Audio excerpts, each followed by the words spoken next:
definitely. No. Should we make a start now, Sandeep? Considering we're just 7 minutes over, I think people will keep on dialing in. I think we've Yeah. got a good, healthy audience to start off with. Yeah. I think, let me just share my screen again. Just kindly let me know if you guys can see it. Let me see 1 second. So while Sandeep, you bring up the screen, just a few ground rules.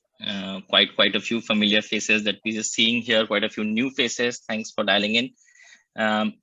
Ground rules are: please keep yourself on mute until unless you're asking a question to us. A lot of background noise can upset the other people who are kind of tuned in. The other thing is, hold on to your questions. This will be a really interactive session. This will be a long session with a lot of things to look forward to. Sandeep and myself will talk about what we are doing with Agile BA.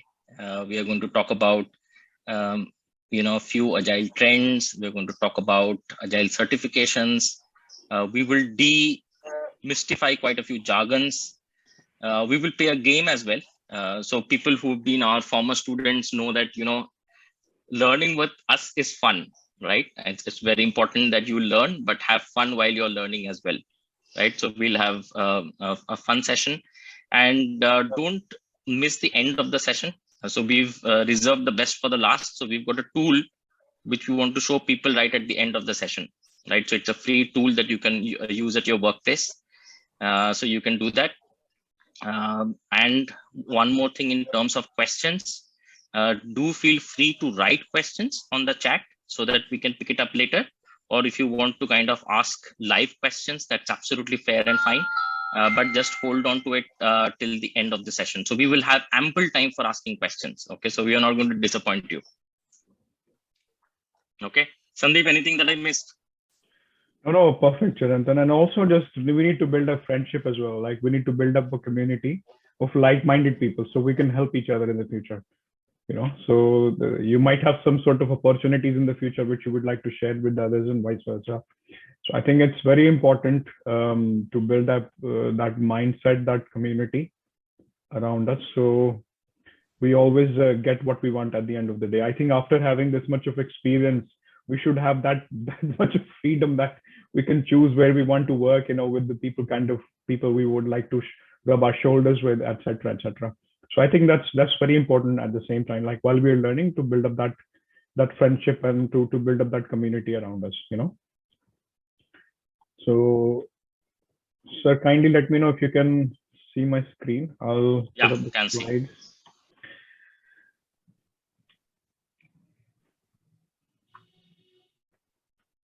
Should we start from now? Yeah. I believe, yeah.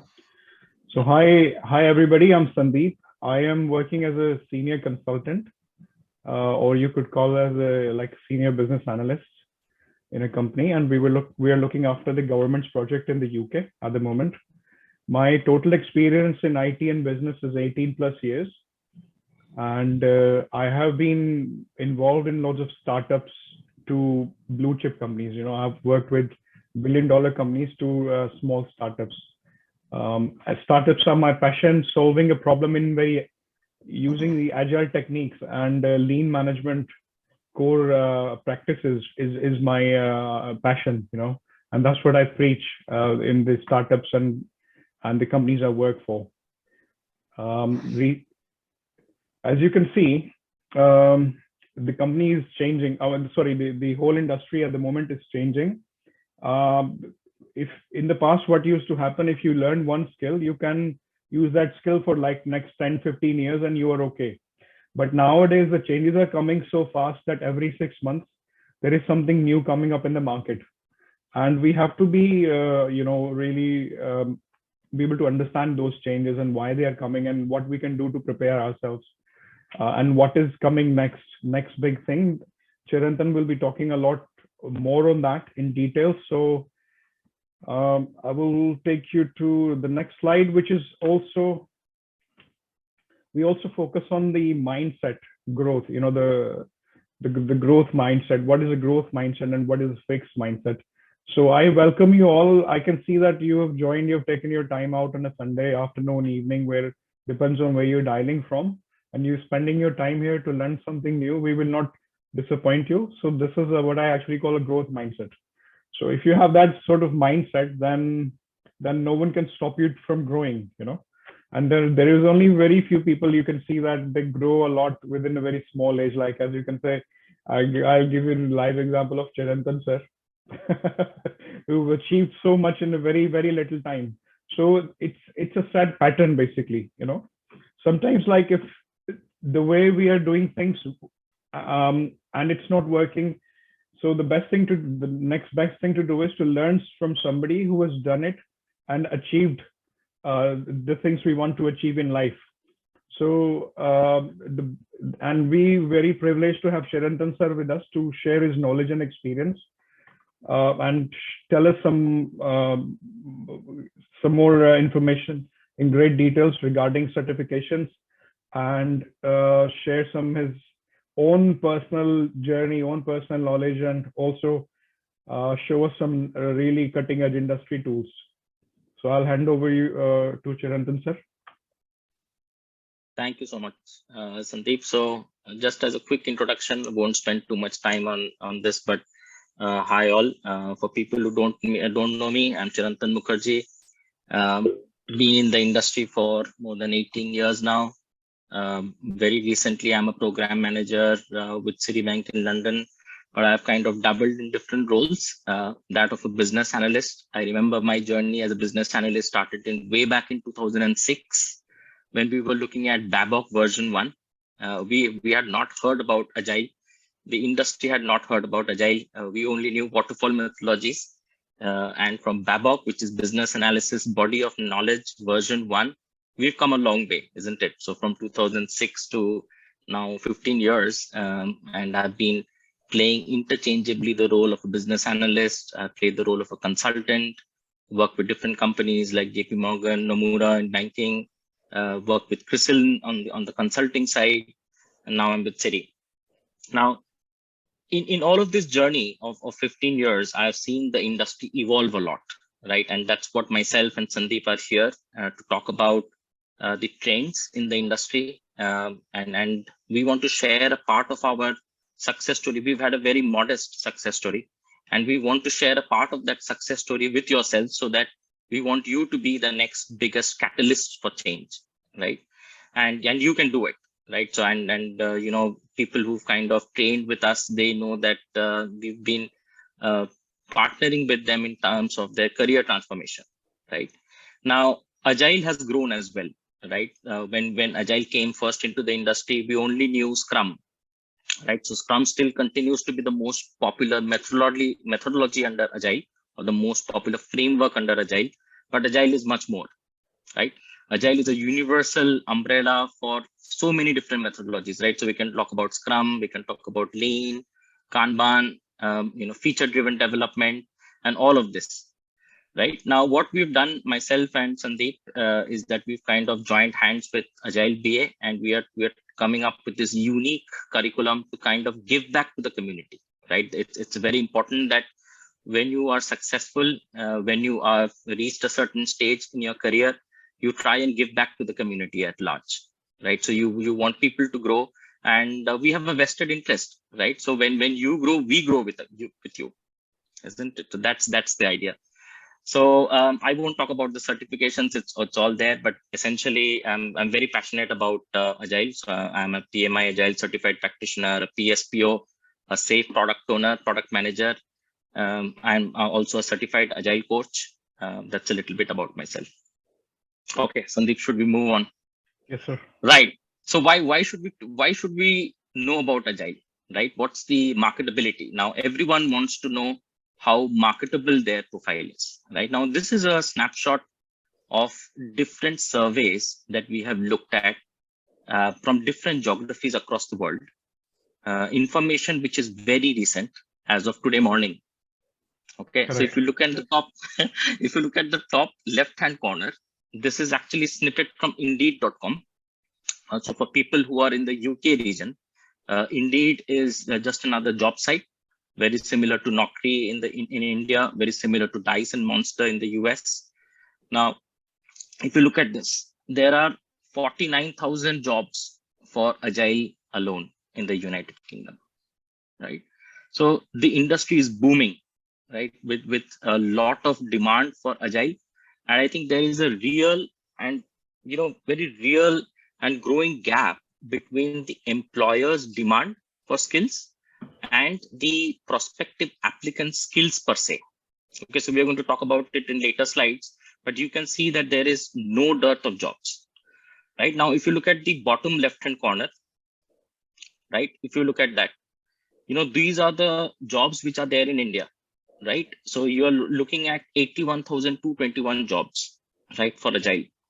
And let me, I guess people can use the chat buttons, so you can start chatting. Any idea how many jobs are there, which is more than 25 lakhs in India at present? Today morning, how many jobs are there on offer, which requires you to be knowing Agile, any methodology under Agile, and which pays over 25 lakh in Indian currency? Anyone wants to put it on chat? Any wild guesses? You can unmute yourself and say that as well. Yeah, 15,000, Ajit. Okay, 15,000 is a good number. Let's have a look at chat. 10 to 20K. Okay, good number. 20,000 plus. Yeah, wow, 25,000 plus, which is absolutely correct. Okay, there are more than 20,000 jobs which are paying more than 25 lakhs, right? Now, the question is, we should, as Sandeep was talking about, right? The growth mindset versus the fixed mindset, right? So we should not be complacent with what we have. We should target the first top 5 to 10 percentile. And let me tell you one thing, and you will be surprised to hear this. Now, the other day, one person was asking me, hey, I mean, is there scope in agile business analysis, right? So we've heard of business analysts, and these business analysts are now turning their career into a product owner's career.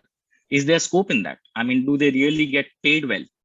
And let me tell you, as of today morning in India, there are more than 1,000 jobs which are paying you more than 50 lakh Indian currency. Now, 50 lakh Indian currency is a reasonable bet, right? So this is where we are targeting the VPs, the senior VPs, the EDs, etc. in the industry. And there are thousands of jobs, right? 1,000 plus jobs for that. Right? So that is one mindset. Now look at the top right corner. Now this is the growth that happens in salary when you are a non-certified agile project manager versus a certified project manager, right? So Project Management Institute, which is known for its flagship certification of project management professional, the PMP, has another certification known as the Agile Certified Professional. There is a humongous growth in terms of PMI ACP requirement. If you look at the top bottom left, the first requirement there when we look at this is PMI ACP. So they are actually looking at PMI ACP. So 12 to 15 years of experience. And here, if you see, Sandeep is pointing at that, they are actually looking at that certification. And this is not fabricated data. This is real data from the job site. You can go ahead and search for it the same way that we have done it, right? So people who really think that is certification going to actually help me put a foot in the door, this is an eye opener for them, right? So they are looking at these concepts, these certifications, and all of those things. Now think about this. The middle section on the right hand side, this is for a product manager salary, right? Now the product manager salary here shows that it goes up to 193,000 US dollars, right? But I can tell you, I have seen product managers who are earning much more. There are product managers who are earning easily 260 to 290,000 US dollars in a year, and that's no small money. Correct. Right? Now, how do you become a product manager? Right. So, I mean, I play the role of a product manager. In my last organization, I was playing the role of a product manager. Now, how do you get there? That's what we need to find out, and that's what we need to demystify in this webinar of ours today. Right. But these are real-time salaries which are there. In fact, whatever we are quoting, we give you links for all of that. So if you look at the salary survey PMI on the left-hand side, that is actually the link on the basis of which we've pulled up these figures. And again, on the right-hand side bottom, you look at the London salaries. So you look at Scrum Master these are all median salaries. of 51,000, the lead scrum master going up to 67,000. Again, here the project manager and scrum master goes up to 75,000, sometimes 85,000 as well. This is a mid-career level salary, right? So this should give you a snapshot of what's the salaries on offer in the US, in the UK, as well as in India. Okay, guys, sorry, you'll have to go on mute if you're not talking, please. Okay, Sandeep, should you have anything to add from your side on this one? No, 100%, sir. I mean, and the thing is that it's very, very much stays behind the curtains how to reach to this level. You know, people are not aware of these things. Otherwise, everybody wants to earn more money, but there are only very few people who try to break the ice and do something about it. You know, there are majority of the people are they just hear about these things and they think they cannot do it. You know. But me and Chirantan, we came from the same sort of background, same schools. I think probably you guys have studied in. I've been in the UK for the last 16 years now. And I've been doing things which I want to do. I've been traveling where I want to travel.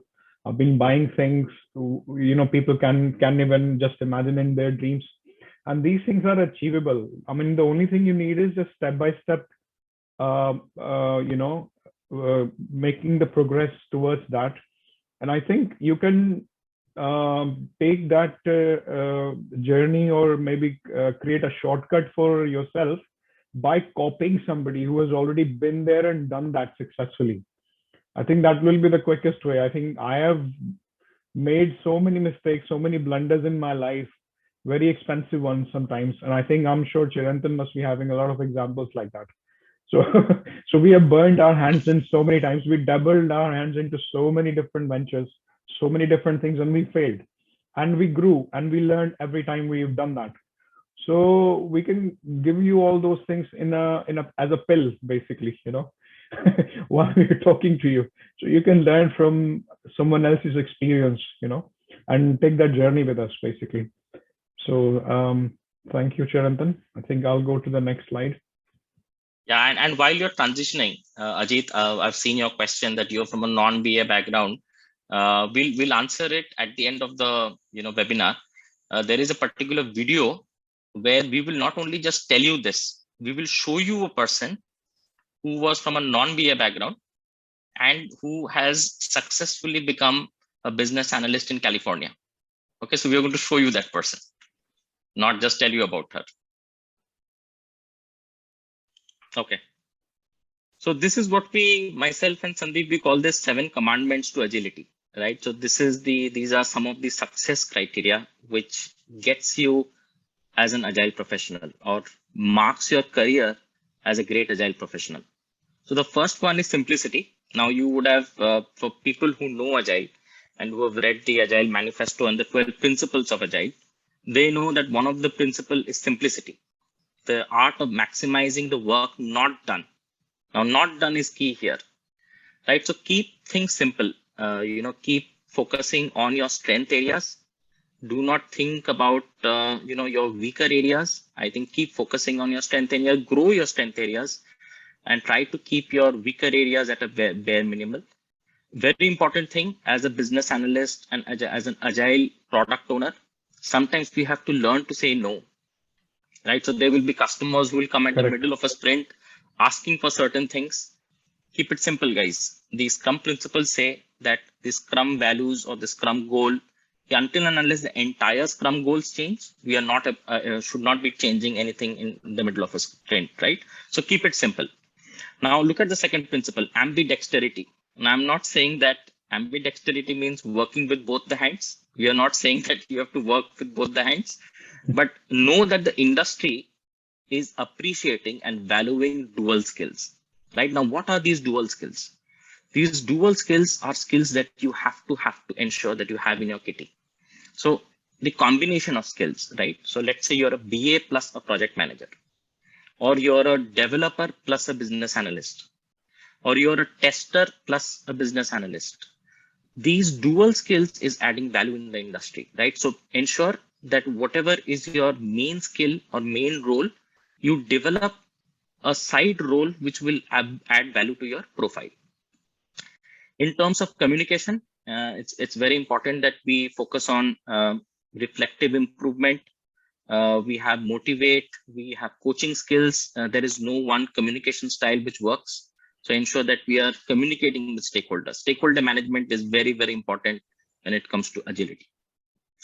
Right? Organization and decision making. Of course, you have to make decisions quickly.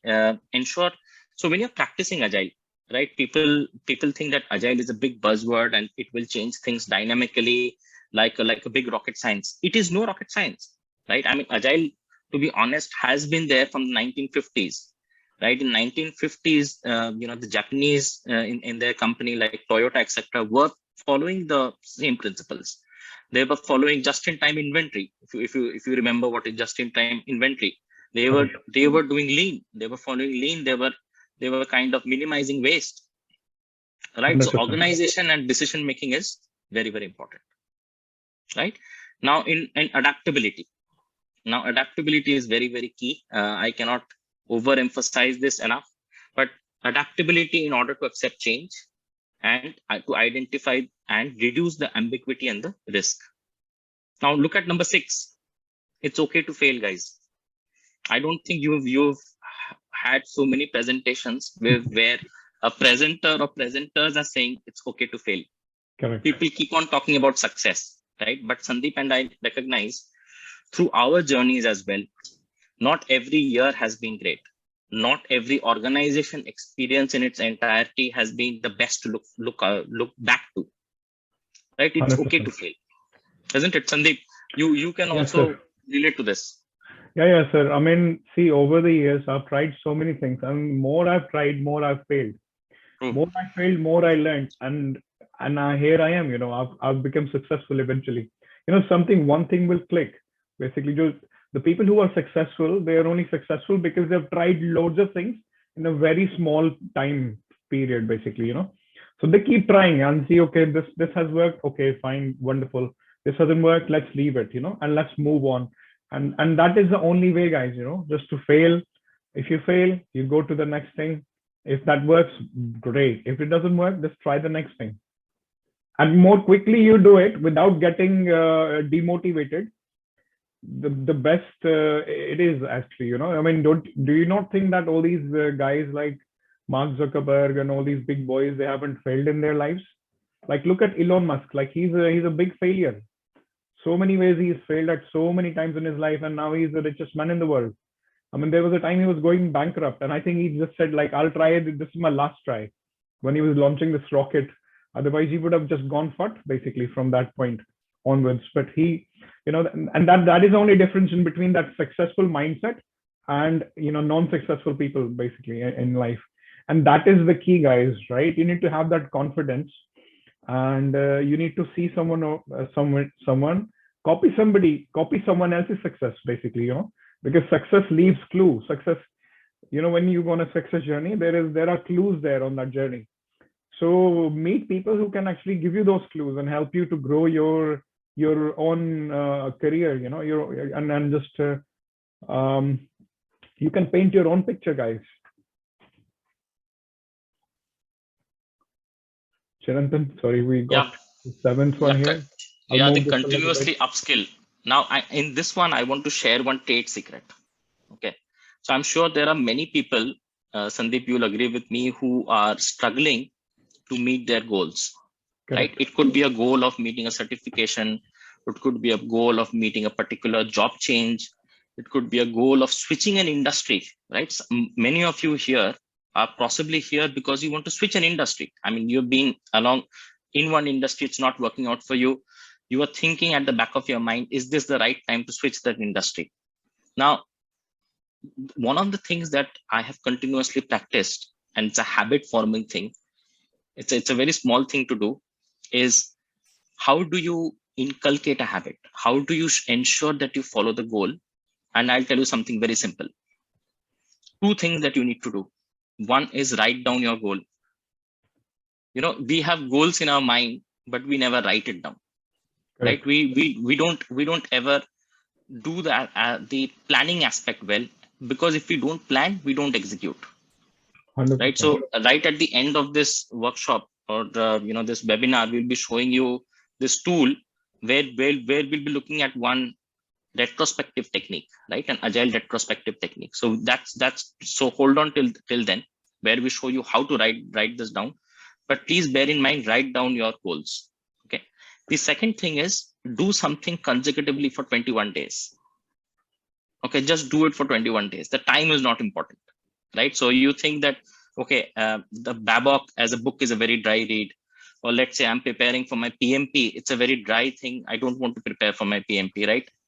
Just do it for 15 minutes, but do it for continuously 21 days, right? I mean, I was when I had my parents teach me the habit of reading, and I'm very grateful to where I am, because your fundamental has to be very strong, right? Yeah. And that fundamental is your foundations have to be set right at the nascent age when you're growing. And one of the things that my parents taught me was to read newspapers. We don't get newspapers these days. Everything is on the internet, but read that for 15 minutes on a daily basis, and you will form a habit. So my and Sandeep's humble recommendation would be on this slide. Your takeaway would be do something, start it today, but do it for 15 minutes on a daily basis for 21 days. Come back to us and tell us if it hasn't worked for you. We'll be happy to be there. 100%. And I think just to add on what Chirantan sir has just shared, I think this is one of the very, very, very, very fine and best technique which everybody is using who is highly successful in their lives, is to write down your goals. Because what would happen is the days when we are down, guys, when the chips are down and we don't want to come out of our do it in the morning, we feel like, oh, let me just share for sleep for next 15 minutes, I'll be out after that, and then we snooze the alarm again, and then we sleep for another 2 hours basically. So once you've written your goals, your goal will derive you. They'll push you to come out of the blanket, to come out of your comfort zone, to do the best, because you will have that memory that, okay, I have a goal to meet, and there are tricks to actually achieve those goals. You have to break it down, do the reverse engineering of your goals, and do those bits every single day, so you meet the bigger goal within the required period you have set for yourself. So there is a way to do it, which we can actually share it with you, or actually teach you at later stage. This is not the part of today's webinar, but it's highly recommended to write down your goals and keep them in front of you, and read them every single day, as Chirantan sir has just mentioned. So thank you, Chirantan sir. Shall we move to the next slide? Yeah, please. Okay, this is our small aspect on very specific managing your agile careers, right? So for the people who are uninitiated, for people who have just been starting to practice agile, who are very new to Scrum, this is going to be very useful for you. Now, when we reflect back on people who are making it big in the agile space, right? So people who are product managers, people who are advanced level Scrum managers, Scrum masters, sorry, they are practicing these three things, right? So look at this, this bandwagon wheel at the bottom. There are three things that you have to do. One is on agile side, know any two agile methodologies or frameworks. It is not enough if you know one, guys. Okay, if you have to really make your mark in the industry, ensure that you know at least two of them. So either Scrum plus Lean, or Scrum plus Kanban, or Crystal plus FDD, or DSDM plus Extreme Programming. Know any two frameworks, but whichever you know, please know that you know it well, right? At a working knowledge level. The second thing is, it is not enough if you just look at what are the frameworks. There is a buzzword in the industry in terms of scaling frameworks, right? So you will hear about SAFe as a scaling framework. You will hear about Spotify. You will hear about Scrum at Scale. Now, these are again scaling frameworks which are there. Now, if you decide to be part of our bootcamp, which is a one-stop shop for everything which relates to agile and business analysis, we do cover this. right? So we cover a couple of conceptual understanding for scaling frameworks, right? So you can choose. So you can choose between safe, you can choose between less. Anyone knows what is less? Anyone has heard about less?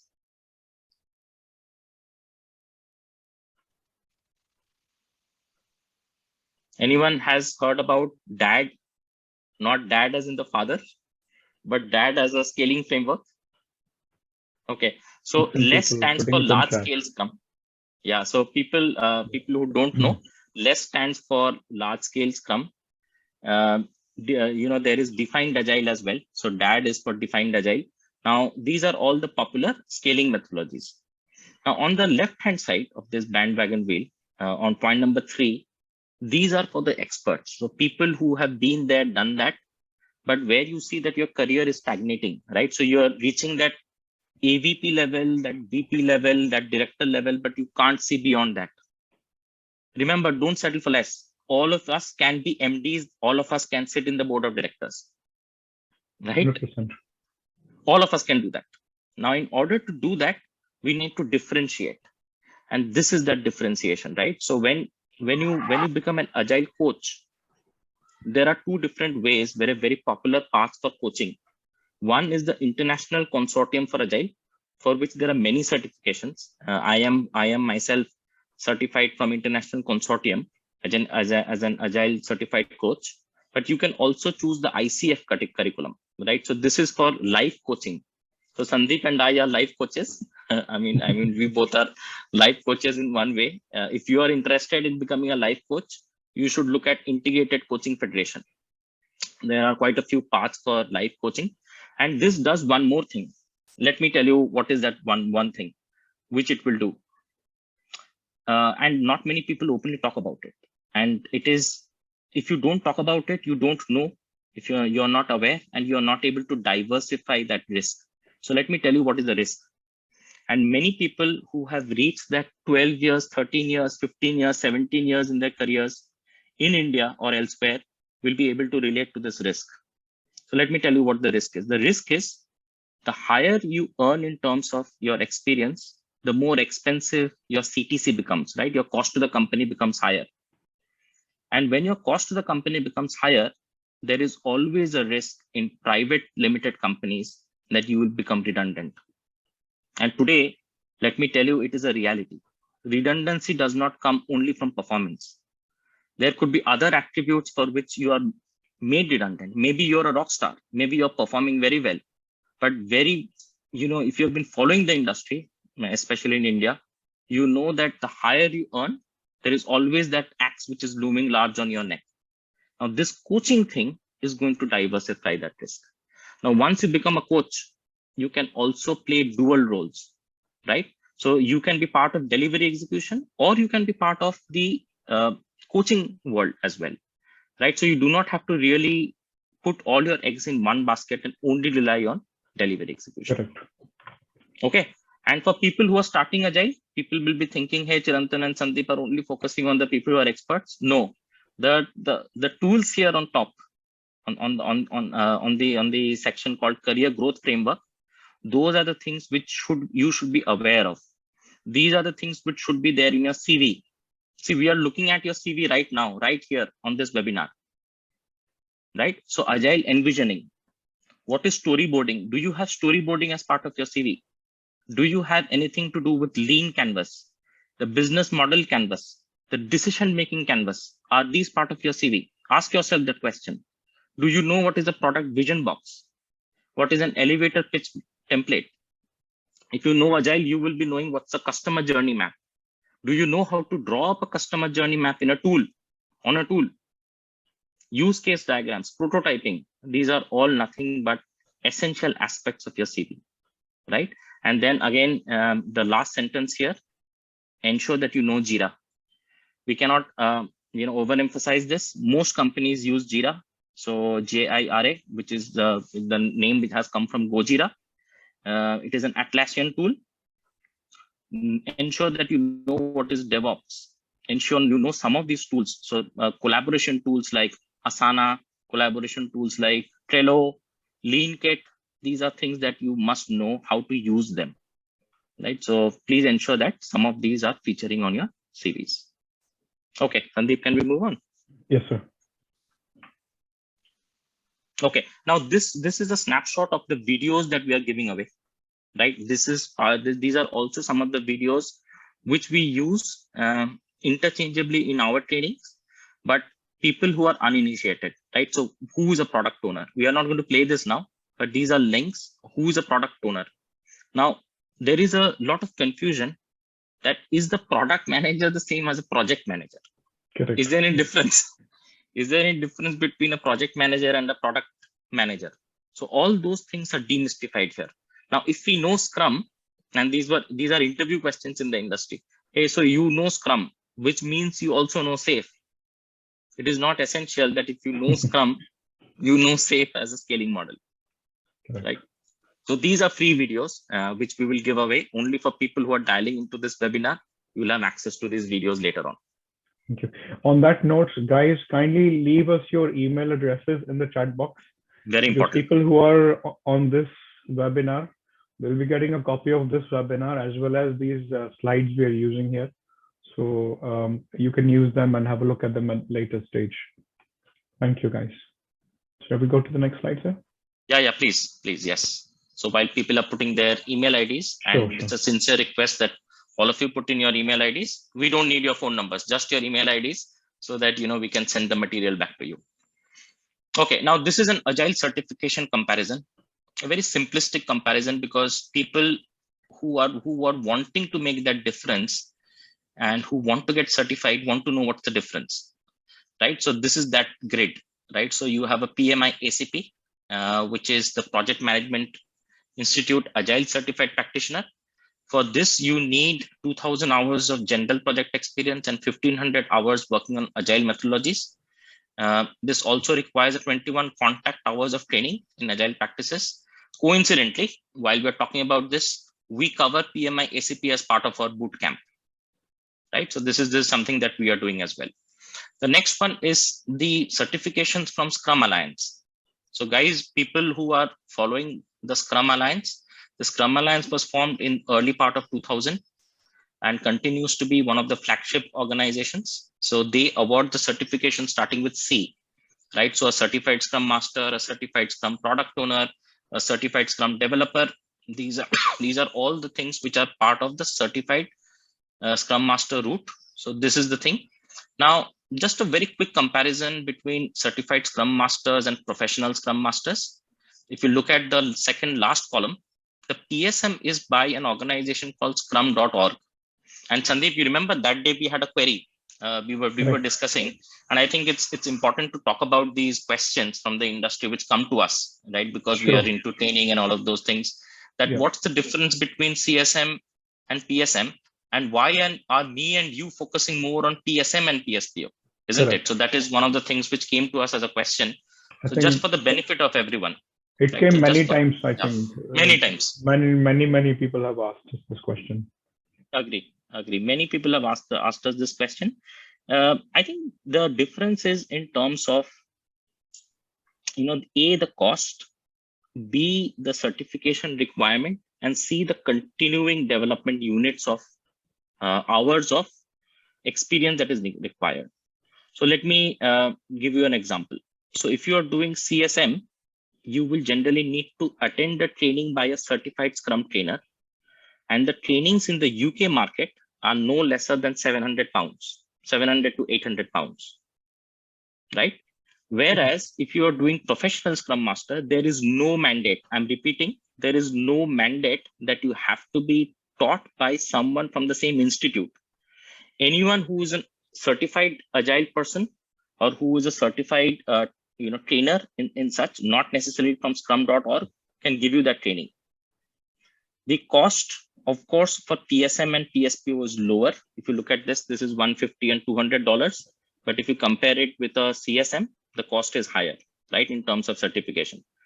The second thing is Scrum educational units. So after you qualify your PSM, every 2 years, you will have to spend $100 on your Scrum certification for renewal. Now, let's say you've got 20 years of career left. which means every 2 years, right? So you're going to spend $100 every 2 years. So you're going to spend $1,000 only on certification renewal. If you are a certified Scrum professional or part of Scrum Alliance, no such certification renewal is required in TSM. Correct. Right. So there are these kind of differences on this. And then when it comes to SAFe, SAFe is one of the most popular scaling agile framework. So for SAFe, you need 5+ years of experience in software development. And of course, every year you need to renew your certification by paying them a membership fee. Okay. Both Sandeep and me are SAFe practitioners. We are both SAFe product owners and product managers as well. Should we go to the next slide, sir? Yeah, let's go to the next slide. So this one and the next slide we will quickly breeze through. Okay, Sandeep, because we have talked about the growth mindset versus the fixed mindset. So these are 7 leadership traits for the growth mindset. We are not going to talk about this, but just have these points there. So these are the things that we need, right? These are the things that we need for the growth mindset. Now, can you go to the next slide, Sandeep, which talks about what are the leads to growth? Now, that is important. In the area of growth, what are the leads that sometimes come to us? And we have faced it as well. Sandeep, let's be honest, when we have been preparing our career journey, we have faced this as well. So it is not, I'm sure all of you should be able to relate to this, right? So if we just keep on, bring them up. There are a few of them.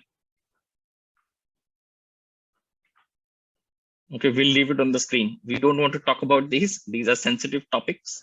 But why we need this to be there is you should be able to understand that these are the things which are coming in your way of reaching that goal. Sometimes it becomes a hurdle that we need to cross. So lack of goal, ambition, getting into a comfort zone. You know, sometimes people ask us, Sandeep, you remember in our coaching instances, people have come back and asked us, how do we identify that we are in a comfort zone? Correct.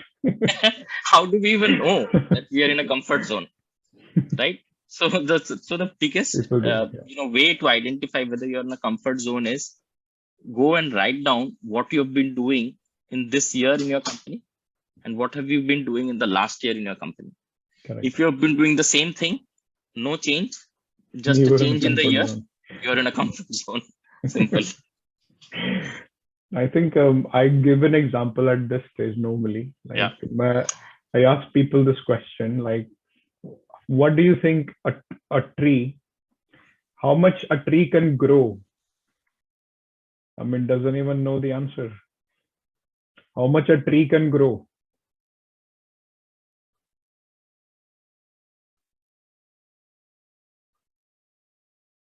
You can put it on chat if you don't want to speak.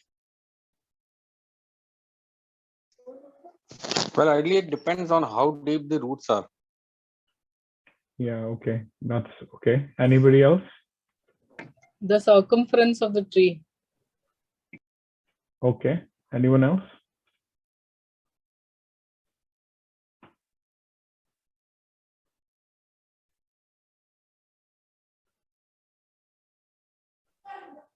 It's depend on the surface where the trees is growing. Okay. Depends on how strong the roots of the tree are. Okay.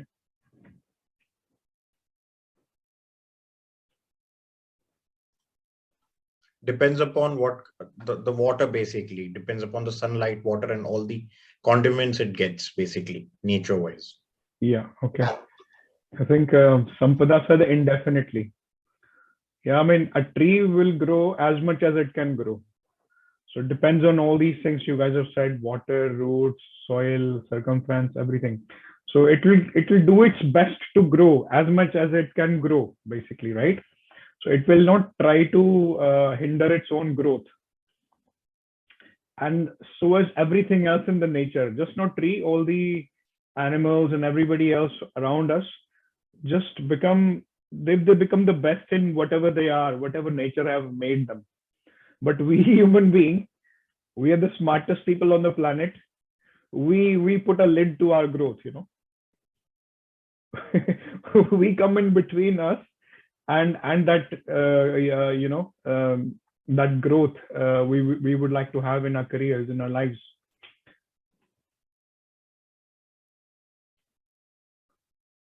Yeah, very nicely put, Sandeep. Awesome. Yeah. Okay. So let's go to the next slide. Yeah, I mean, these let's are, keep on going. we just keep talking about the mindset, guys. So I hope you're not getting bored with these things, but they're highly important to actually root it out from our lives.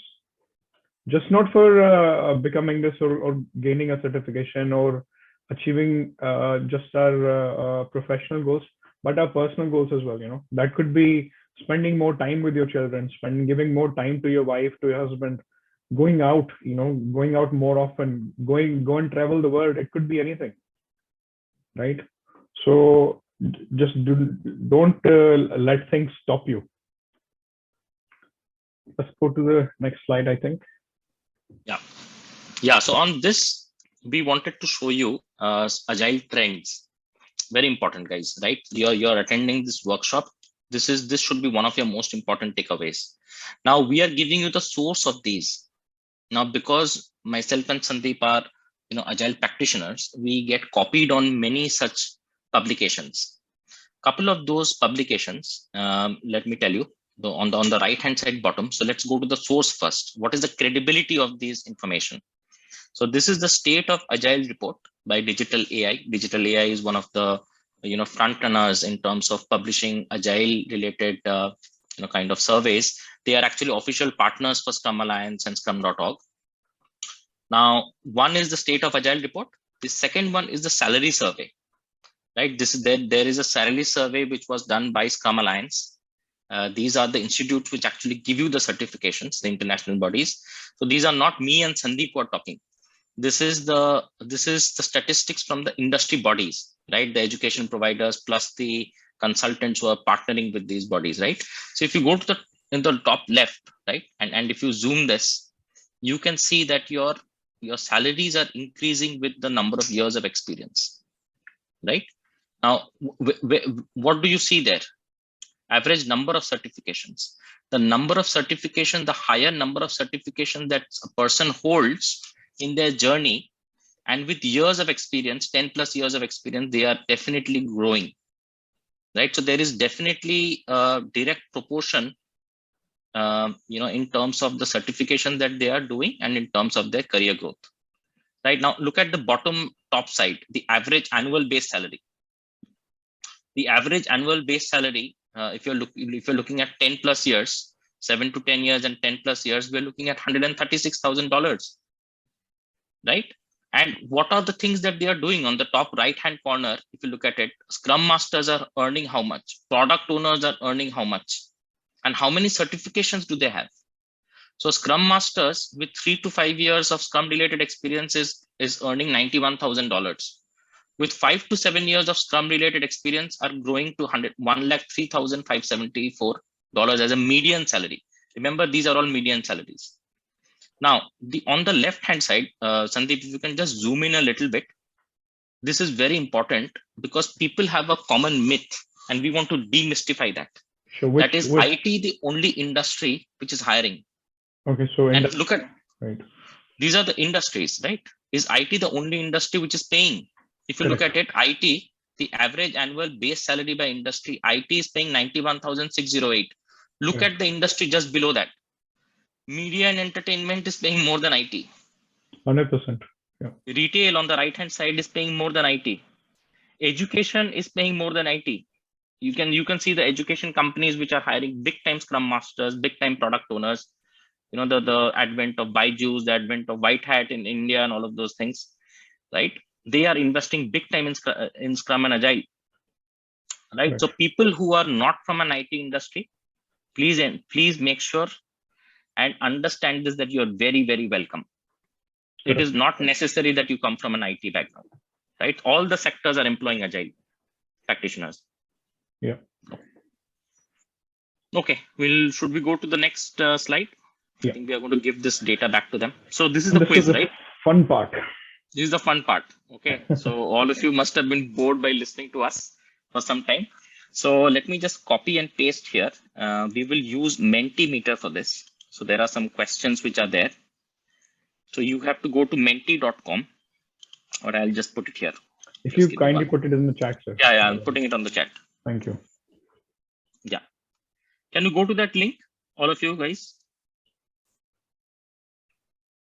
Or you can also go to menti.com. If you want to go to menti.com, both the ways. I'm going to put both the ways and put in a code. I'm putting in the code. Okay, so I'm going to start presenting there. These will be some fun questions. So let's see how many of you get the right answers. Okay. So we're going to go to menti.com. And should I share the screen? 1 second, let me just go to menti.com. Please share the screen, sir. I think okay. Yeah. Okay, let me just go to present mode. Stop sharing. Yeah, and let me share my screen. Okay. Guys, can you go to menti.com or go to that link and start voting? So what 3 factors are best considered when establishing the sprint length? Right? Choose 3 answers. So A, B, C, D, E.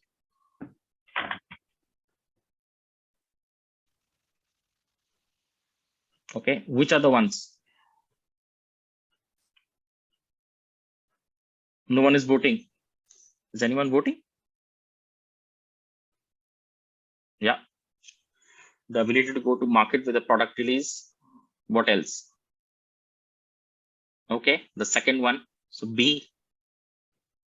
People are voting for C. Last one. So there are 3 answers in this, guys. 3 answers. 3 answers. You have to choose a combination of 3. Can you see on the screen what your voting is coming up? Do you want to go with popularity?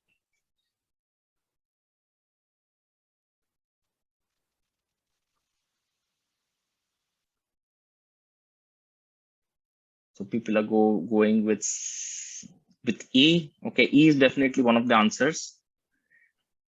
Then C. Oh, sorry, E. After E, it's becoming A. E and A.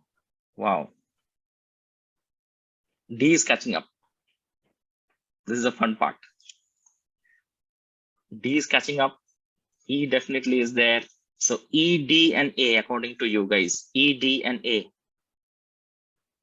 E, D, and A. What 3 factors are best considered when establishing the sprint length? Choose 3 answers. E, A, and D. Okay. So we'll stop voting for now. So what's the right answer? The right answer, E and D are definitely the right answer. A is not the one. It is C. The risk of being disconnected from the stakeholders. So there are 3 things which determine the sprint length: the risk of being disconnected from the stakeholders, the level of uncertainty over the technology to be used, and the ability to go to market with the product release. Okay, so these are the right 3 answers. Okay, so let's go to the next question. Let's see. When many Scrum teams are working on the same product, should all of their increments be integrated every sprint? When many Scrum teams are working on the same product, should all of their increments be integrated every sprint? Only one answer. Which one is this? Let's see. People have started to vote.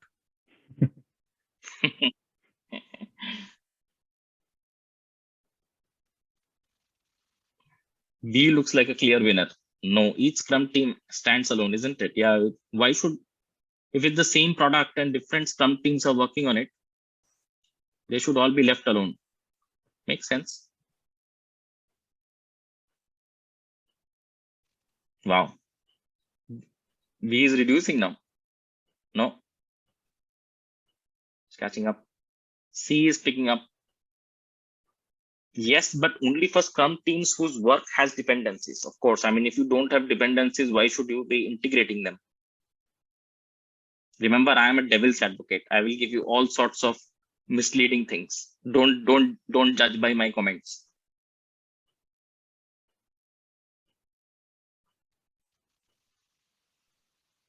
Okay, another 10 seconds. Okay, another 10 seconds, and then we will move to the next question. Looks like all of you have picked up the right one. Yes, otherwise the product owner and stakeholders may not be able to accurately inspect what is being done. Yes, very nice. That is the right answer. So A, B, C, D, the last one, D is the right answer in this case. Okay, so we'll move to the next one. Let's see, do you get this correct? During a sprint retrospective, for what is the Scrum Master responsible for? Facilitating and also participating as a Scrum team member.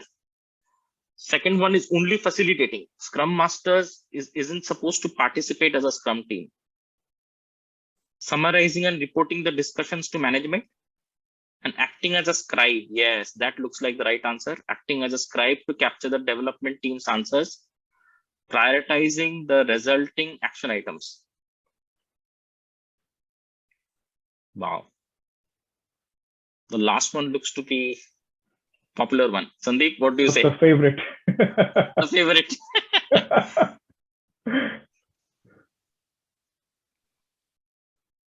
We can con people easily, isn't it? Yeah. Even if it looks like the favorite may not be the right answer, guys. Could be. Have you not seen Amitabh Bachchan in Kaun Banega Crorepati? Sometimes he falsely leads participants to a long thing. This 100%. Is a difficult one, it seems. Okay, next 5 seconds. Okay, 1, 2, 3, 4, 5. Okay, most of you have gone with last one, acting as a scribe. Sorry to disappoint you, that's not the right answer. The one which is the second lowest is the right answer.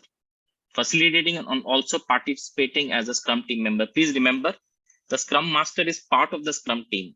So he can participate as a Scrum team member. Very nice. Good stuff, guys. Okay, next one.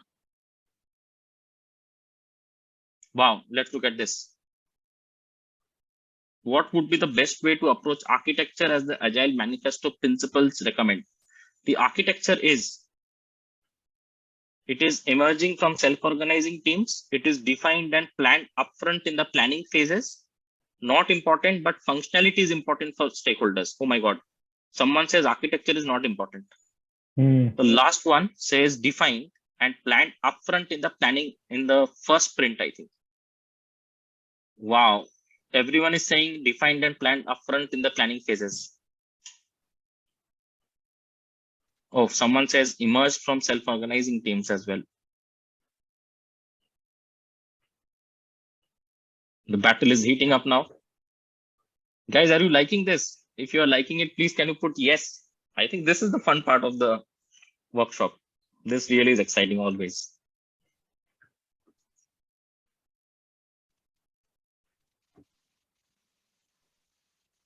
Not important, but functionality is important for stakeholders. Okay.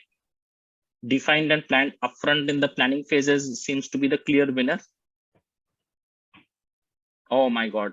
Again, sorry to disappoint you guys. That's not the right answer. Defined and planned upfront in the planning phases is not the right answer. Do you want to change your answers now?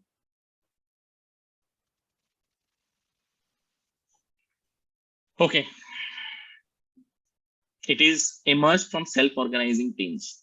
Okay, this is part of the Agile Manifesto. It says the best architectures are emerging from self-organizing teams. Remember, whenever you see words like self-organizing teams, that is in general one of the answers to go to. Okay, sorry to disappoint, but this one was a good one. This one, how do safe continuous delivery pipeline activities map to the team's work each iteration within the program increment?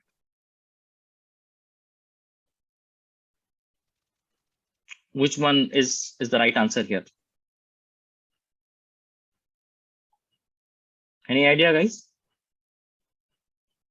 Most people are saying early iterations focus on exploring, the later iterations focus on integrating and deploying and releasing. So people who think they know Agile as well as safe, who are scaled agilists, safe product owner, product managers. This one is a close battle. A, C, and D are all heating up. Wow, this is equal now. ACD. Should we give it 15 seconds? I think so.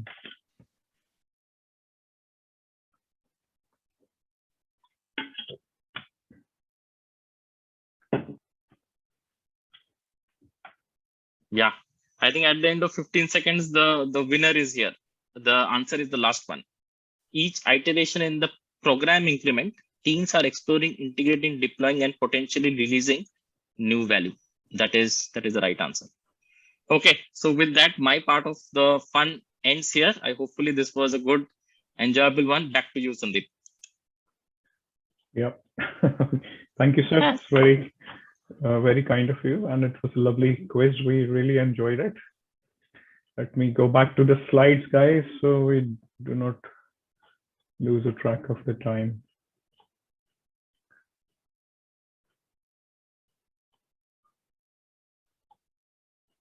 Right. So I hope you can see my screen. Yeah. Yeah, so we can skip all these questions. Yeah.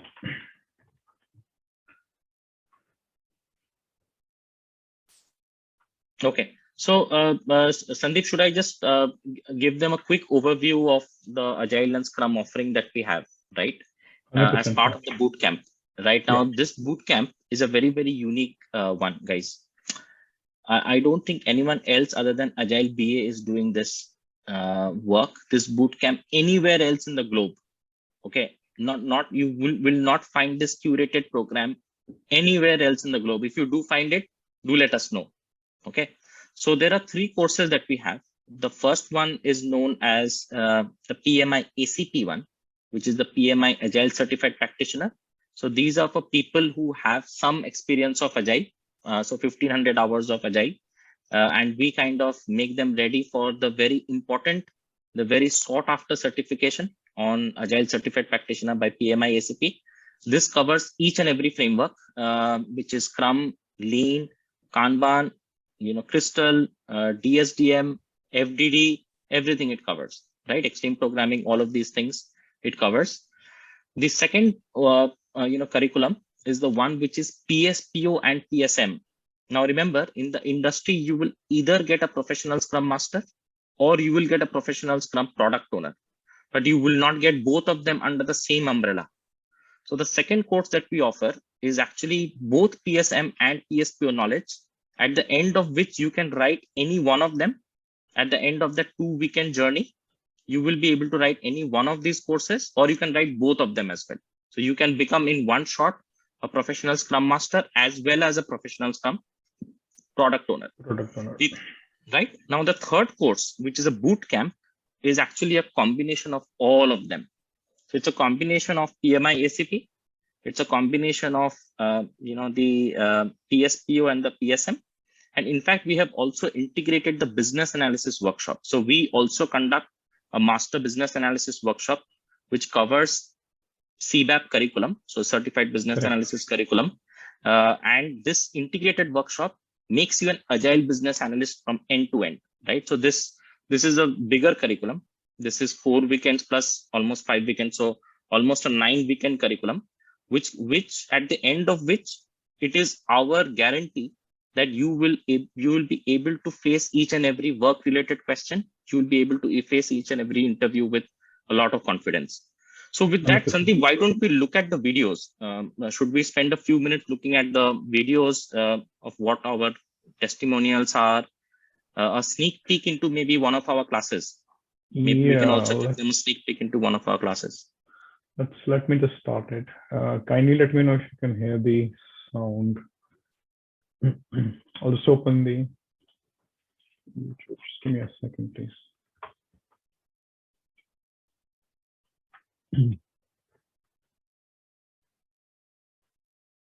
So while Sandeep is bringing that up, guys, now this is the time that you should start putting up your questions, because once we have shown you the videos, we will show you the tool, which is the tooling thing that we promised, and thereafter we will jump into the questions. So feel free to post your questions on chat so that we know that these are the questions that we need to address, right? Yeah. So Ajit will come to that. Will course 3 be the right one for you to transition? Yeah, we'll get there. So there is this course, which is the integrated one, Ajit. While Sandeep is bringing up the video, this will give you end to end, right? People who have not been business analysts have become business analysts. They are also BAs turned product owners. Remember, there is lesser focus on business analysis, pure play business analysts today, but there is a growing need for BAs come product owners, right? So we should be targeting that bunch of the audience. Yeah, guys, I'll play this. Let me know if you can hear the video, please. Yeah.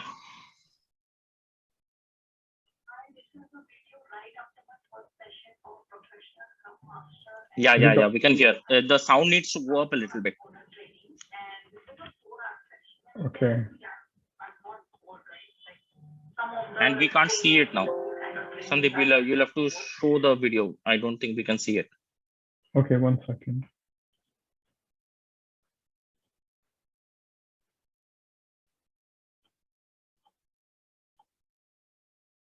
Is that visible? Chirantan? Yeah, your desktop background is visible, but not the video per se. Okay, 1 second.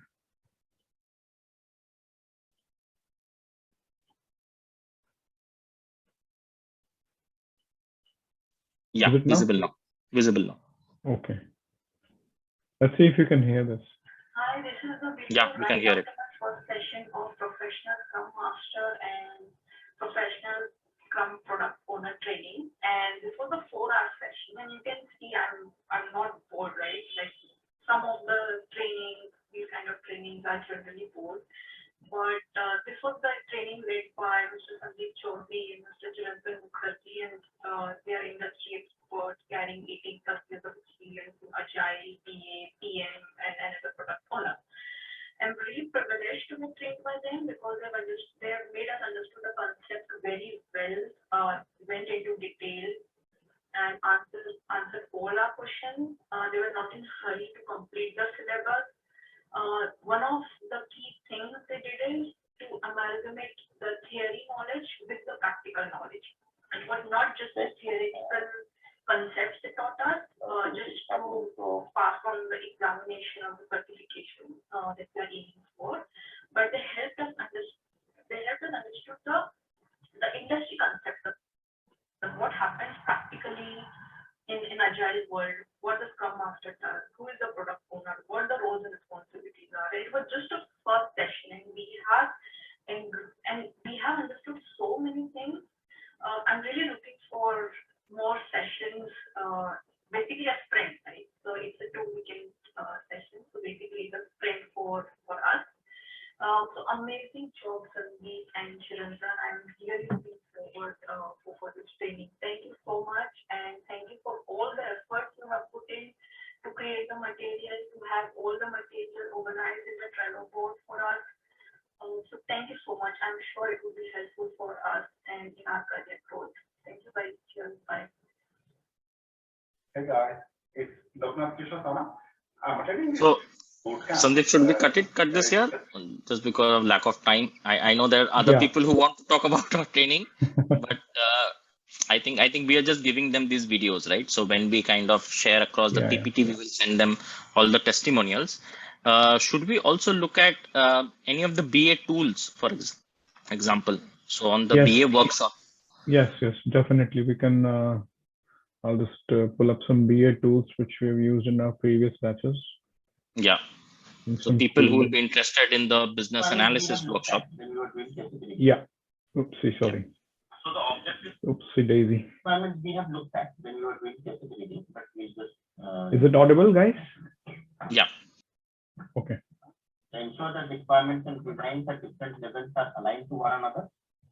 Accessibility means identification and documentation of lineage of a requirement, right? In terms of its backward traceability, forward traceability, and relationship to other requirements. So now here, I want you to take some notes now. This I'm going to put in the chat. Forward traceability in backup is known by the term of allocation. Okay, Forward traceability is known by the term of allocation. Backward traceability is known by the term of derivation.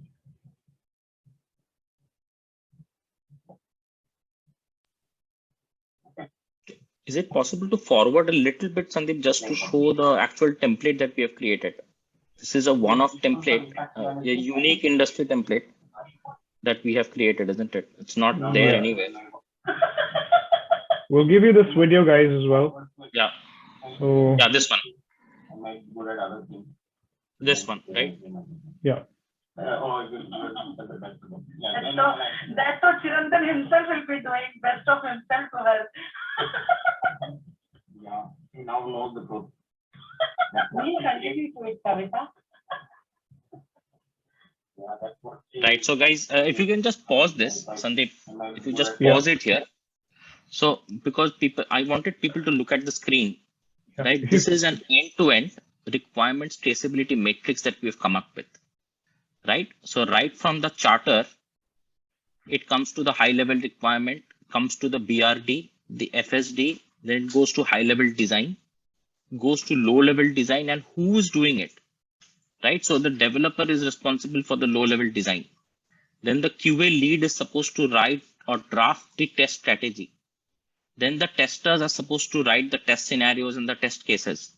So this kind of end-to-end traceability matrix, along with responsibilities, you will never find it on the internet, right? You can go ahead, search as many templates as you find on Google, but you will never ever find this level of detail. And whatever we are teaching theoretically, we are doing that on a tool, right? So right from unified modeling language. So you're actually, hands-on how to write a use case. Hands-on how to do prototyping, right? So we do prototyping through the form of exercises. Which technique to use. So for example, where to use a brainstorming vis-a-vis where to use a focus group technique, right? So we will definitely have to share these videos with them. Yeah, definitely. I'll put that on the email as well. Yeah, I think so. And I'll send you so. some more tooling videos. I think Seth will send them couple of more tooling videos so they can have a look and understand and have see what else is there in the industry and how we teach it in our class. Yeah, absolutely. These are the industry specific tools which are being prevalent in the industry today. And because you and me are industry practitioners ourselves working on these tools, that's why we kind of show them what's happening in the industry, not just theoretical understanding. So our objective, guys, clearly is not just certification. Our objective is to ensure that you know the work when you're there in the industry. Correct. You are able to change the job with confidence that you know the stuff, the tools per se, you're hands-on. That's our differentiating mantra, right? So we've got our website also on the first page, which you can kind of have a look later on. We say that we are hands-on industry trainers, isn't it? So that's very important. Yeah, we teach you what is needed at the job. I mean, we try to remove everything else, go very lean, and whatever is needed at the job, that's what we teach you. Yeah. So with that, I think we kind of end this, this part of the presentation. I think now we can show them a tool. So let me just bring up Mural on my screen. Just give me one moment. I'll stop sharing, and I think if you. Yeah, you can stop sharing. I will bring up my screen. Sure. Where we will be doing a tool called Mural, guys. Okay. Hopefully you can see this tool.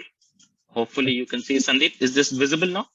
It's visible, sir, but I can see everybody's camera is off apart from me and you. I think it should be good to see people. Otherwise, it looks very boring, the whole thing, if we can't guys, see you guys, it has to be more interactive, two-way conversation. So yeah, exactly.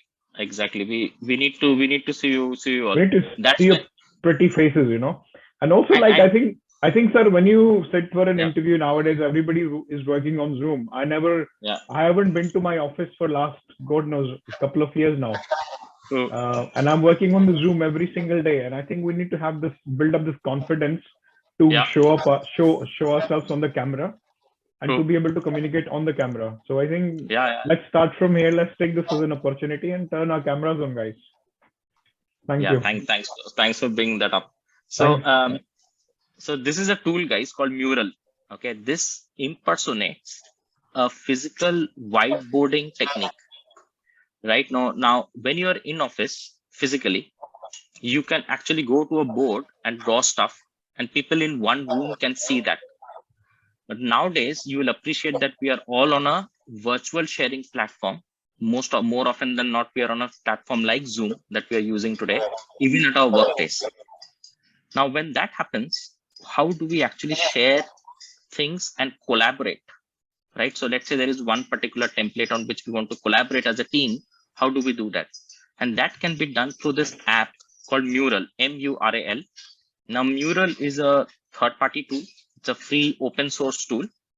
People can use this. And, when you open Mural, you have to download this on your desktop or on your Apple PCs, etc. This also has a phone application through which you can look at these. Now, what's the advantage of Mural? Let me show you the magic of Mural. So go to Create Mural. If you go to Create Mural, and you can go to Templates. And look at this, it is loading templates. Now look at the template that it has. Okay. So for example, let's go to mind map. Okay. This will be the mind mapping template.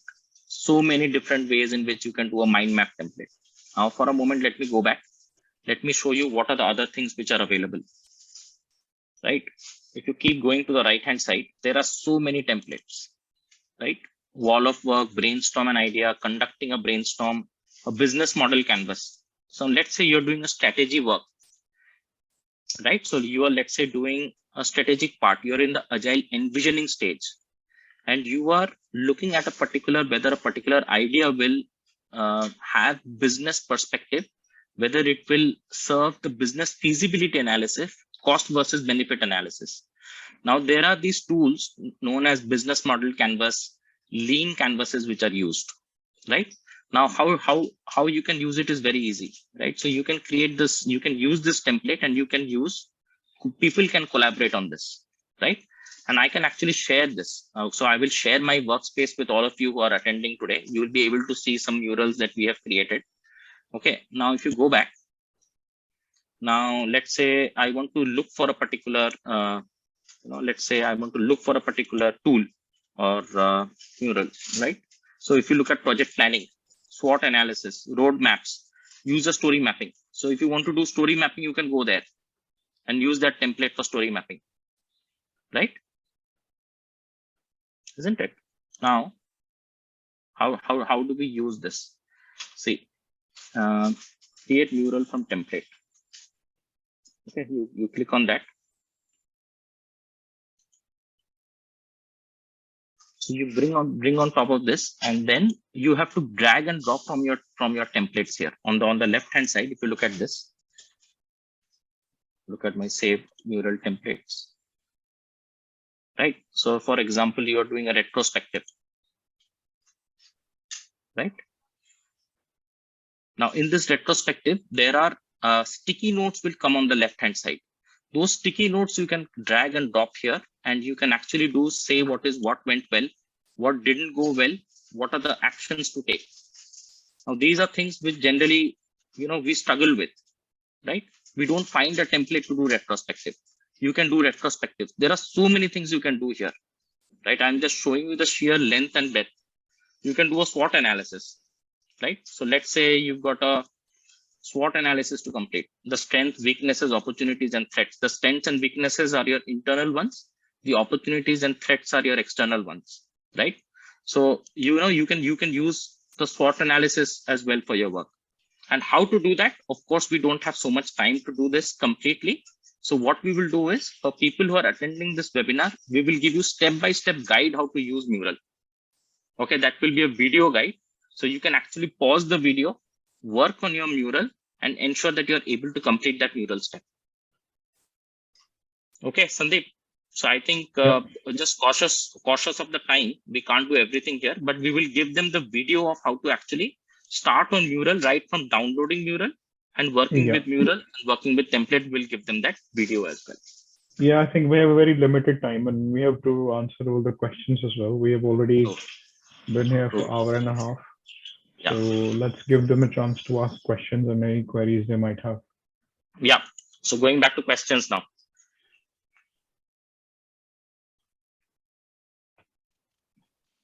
So should we take Ajit's question first? That coming from a non-BA background, Yeah. will these courses help him transition into a BA?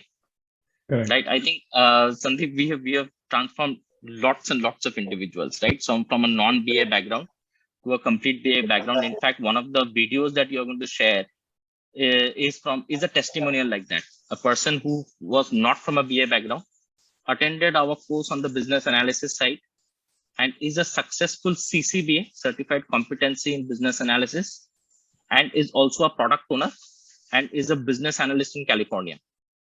Correct. Right. So you can see many such examples, but we wanted to show you that video, or we will share that video with you. It's absolutely possible. See, just a question of the mindset. It's a question of you coming to the workshop. Once you come to the workshop, we will transform that. And the good part is, Sandeep and me, the way we conduct our workshop is through case study based approach. So the very first day when people actually join our workshop and they think that there'll be a lot of slides, we don't do a lot of slides. We straight away give them a case study saying that, can you solve this? And through that case study, we will learn the concepts. Right now, think about this. Whether you know the law of demand and supply in economics through the actual theory, which is pages and pages of text, or you actually show them the graph and then you actually explain them that this is how the fundamental works. So if you know the concept, you never forget it. 100%, yeah. And I think once you've done it once in the workshop, few case studies, you can go with the booming confidence to the interview, and in front of the interviewer, you can say that you not only know the concepts, but you also have done some work of, on the industry tools or case studies. So the confidence you will have will be very, very different. Plus, we'll also share a lot of CV templates as well. The CV templates of very experienced industry practitioners whom you can actually see and copy the style they have created their CVs, the kind of words they have been using. Because to clear an interview, there are several stages. First stage is to get your CV picked up by the interviewer, and that's how it starts. I mean, a lot of you must be having experience that your CVs don't get picked up. You send like your CVs to hundreds of jobs. Maybe you get few calls out of that, and sometimes people don't get calls, and they get very frustrated that what am I doing wrong? What is wrong with my CV? They have the knowledge, they just don't know how to present themselves. So these are like very, very little things. And I think once you know all these things, then you can replicate it. And I think when you go for your next job, you will know what you have to do from there onwards because you've done it once. So these are just a few examples. Just note these. There are so many other examples which comes up when we are in the workshop during that, and depends on your own personal journey because everybody is so different, and everyone's issues are very different as well, and where they want to be in their lives and their careers are very different. So we try to tailor everything according to their own personal situations, rather than like one size fits to all. We try to tailor everything according to their need, according to the individual needs. The other thing is that we don't try to put 60, 70 people in a batch. We don't try to create very big batches. So that's another unique thing about us. And you will never see two trainers training one batch together. So here we do that. Me and Chirantan, we are so passionate that we don't want our students, our participants to miss anything, So we keep filling each other in, I keep adding stuff to what Chirantan has said and vice versa. So we just try to give you the best flavor possible within that small amount of time you have, and you can see it from our testimonials and see it for yourself basically, and then decide. I'll pass you back it on to Chirantan. Yeah. So, Neeraj was asking this question that whether our curriculum is recognized by IABA. Yeah. So, it is definitely recognized. In fact, one of the participants, I don't know whether that person wants to open up and talk about their journey, but is a qualified CBAP whom I have trained. Correct. Right. So one of the students here right now is attending the workshop. Okay. So I won't put her in a spot of bother, but if she is happy to share, then it's all right. But of course, I mean, we've kind of trained CBAPs by IIBA, and they are qualified CBAPs. In fact, some of them are CBAP trainers now. People who have kind of been mentored by us are industry trainers as well. Okay. Which certification we should look for, PMP or PMI ACP, if you want to move in project management career? See, Nidhi, good question. Now, there are two ways to answer this. One is the PMP certification still continues to be the gold standard because it is a waterfall based project management professional certification. But having said that, the PMI ACP in recent times is gaining much more speed and recognition than PMP. We'll be very honest. These are industry trends. This is not that what me and Sandeep are making up. If you look at the job portals, you will find that there is a lot more demand for PMI ACP because Agile Certified Practitioner is a dual natured person. He's a person who knows project management and is a person who's project management using the Agile frameworks and methodologies. You only tell me, let's say you're an employer, will you actually give the job to a waterfall pure play PM, or will you actually give it to a project manager who knows Agile?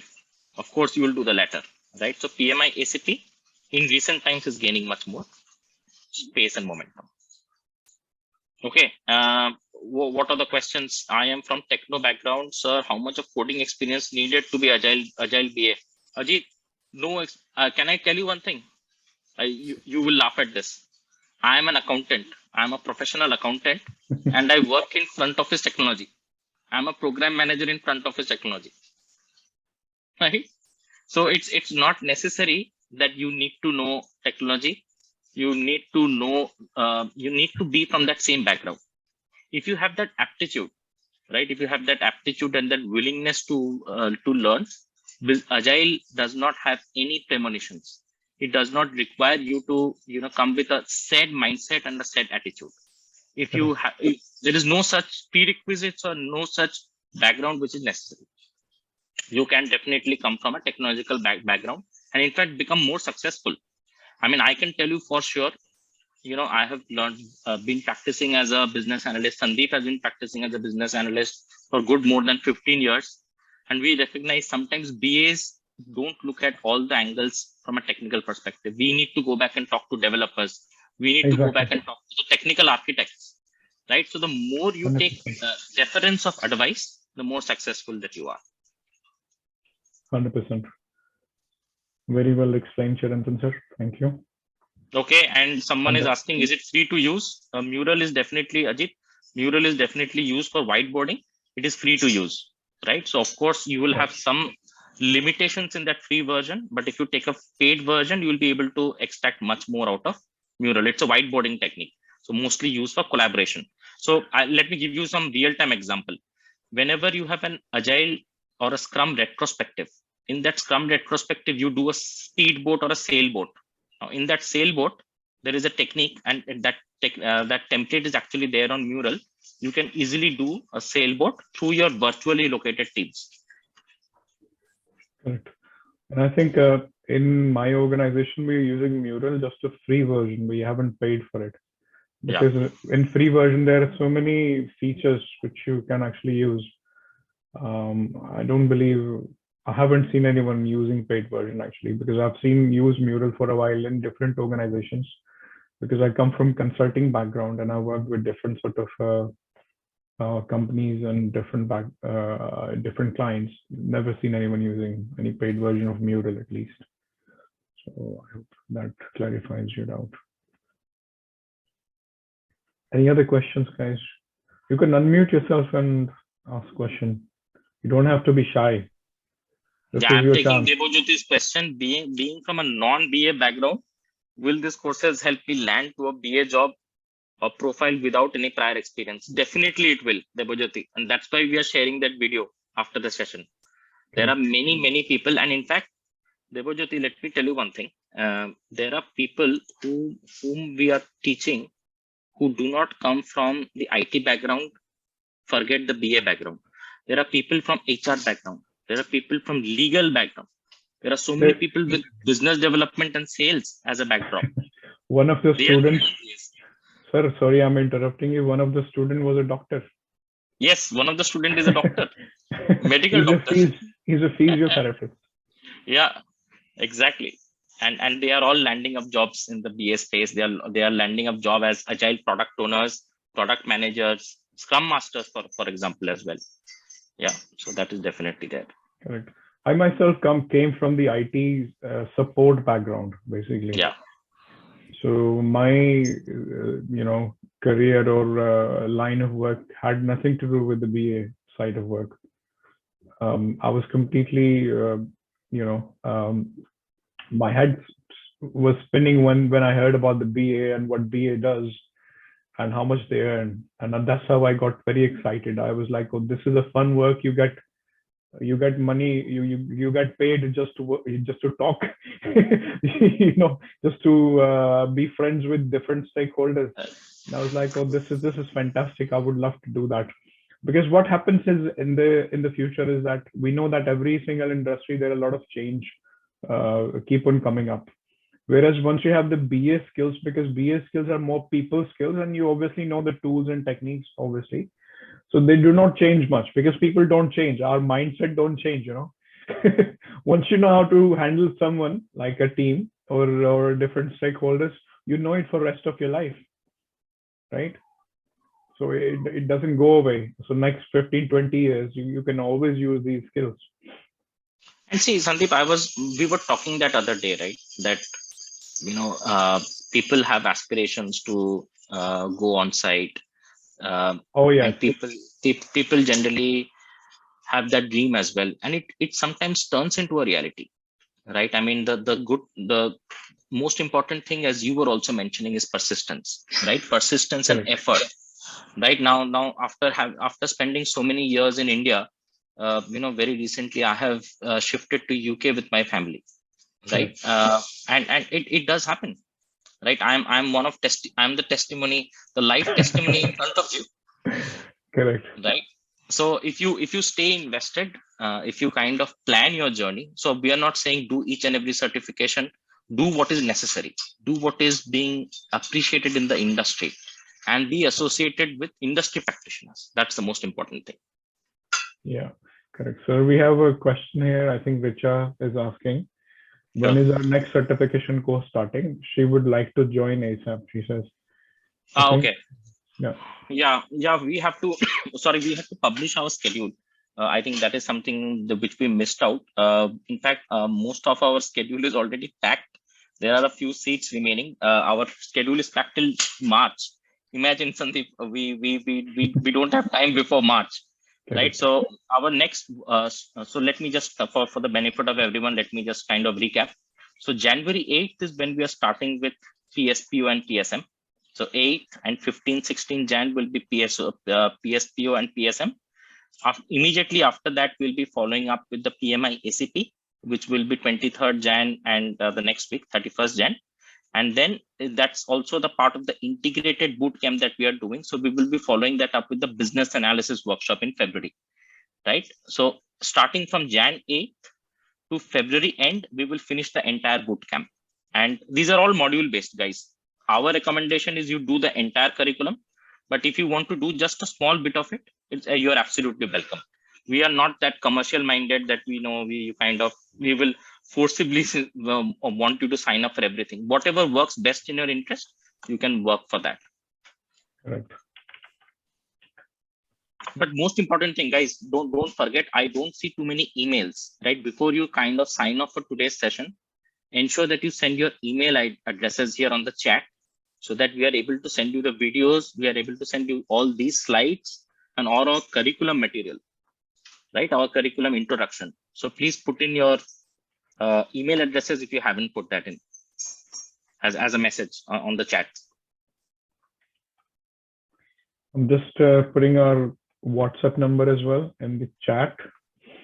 See, we believe in wasting very less. resources. So we are Simplicity. running our business from a WhatsApp number, guys, you know. So anybody can reach us anywhere in the world at any given point of time. So that's another way of working very lean, you know, being very agile and doing things which is required. So being agile means you have to find that sweet point, you know, that just point where things work. So you don't have to spend too much of effort or money or resources. You know, once you found that sweet point, that's what the working balanced agile condition is really, to be honest. And that's what we aim for, and we practice what we preach, guys. So Arun is writing. My wife is also a fresher, guys, and doing that PSPO course. So all of you, Arun's wife has done a course with us. Yeah. So he's saying special thanks to me and you, sir. Thank you, Arun. Thank you for you know, being so supportive and being a part of you know, our you know, journey. Arun has also done your course, isn't it, sir? Yeah. Arun has also done For our his wife. course. Absolutely. So is his wife. But and the most important thing, Sandeep, I think this is one of our core differentiators from different people, right? Yeah. That we stay invested in a person's career right till the end of the goal. I mean, we are naggingly persistent. There are after we push you with done, we after push we've you done so the much. course, we ensure that you complete the goal. It is either certification. If it is not certification, it is making your CV. We help you prepare your CV so that you get the right keywords there. Sometimes it's just a matter of keywords not being there on your CV. Right. So you have to spend time with us to ensure that what is the industry looking out for. We know that because we are hiring, guys. Let me tell you, same goes with Sandeep. Let me tell you, same goes with Sandeep. I have myself handled more than 100-member team directly.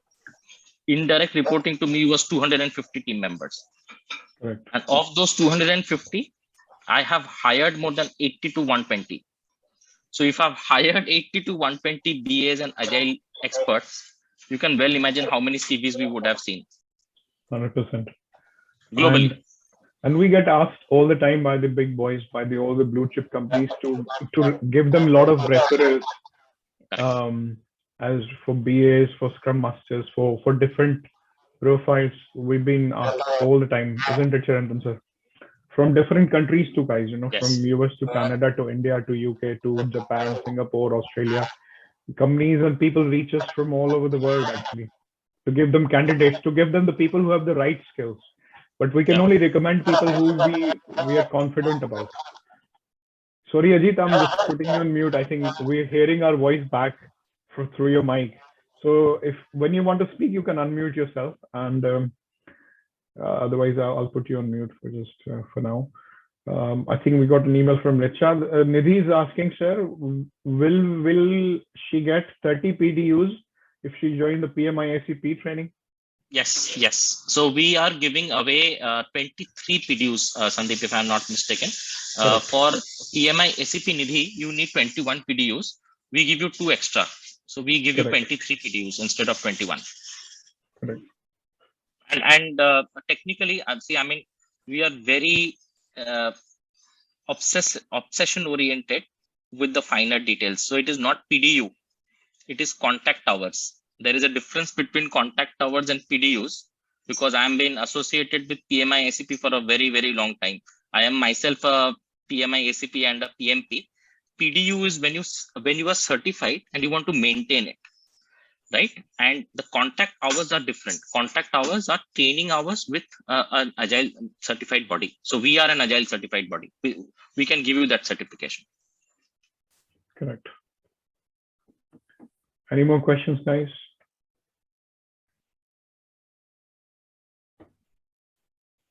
Looks like everybody is happy and understood what we have presented so far. So it's quite successful webinar, I believe, where people are not asking questions. Whether we might be very boring or maybe very clear that you've understood everything.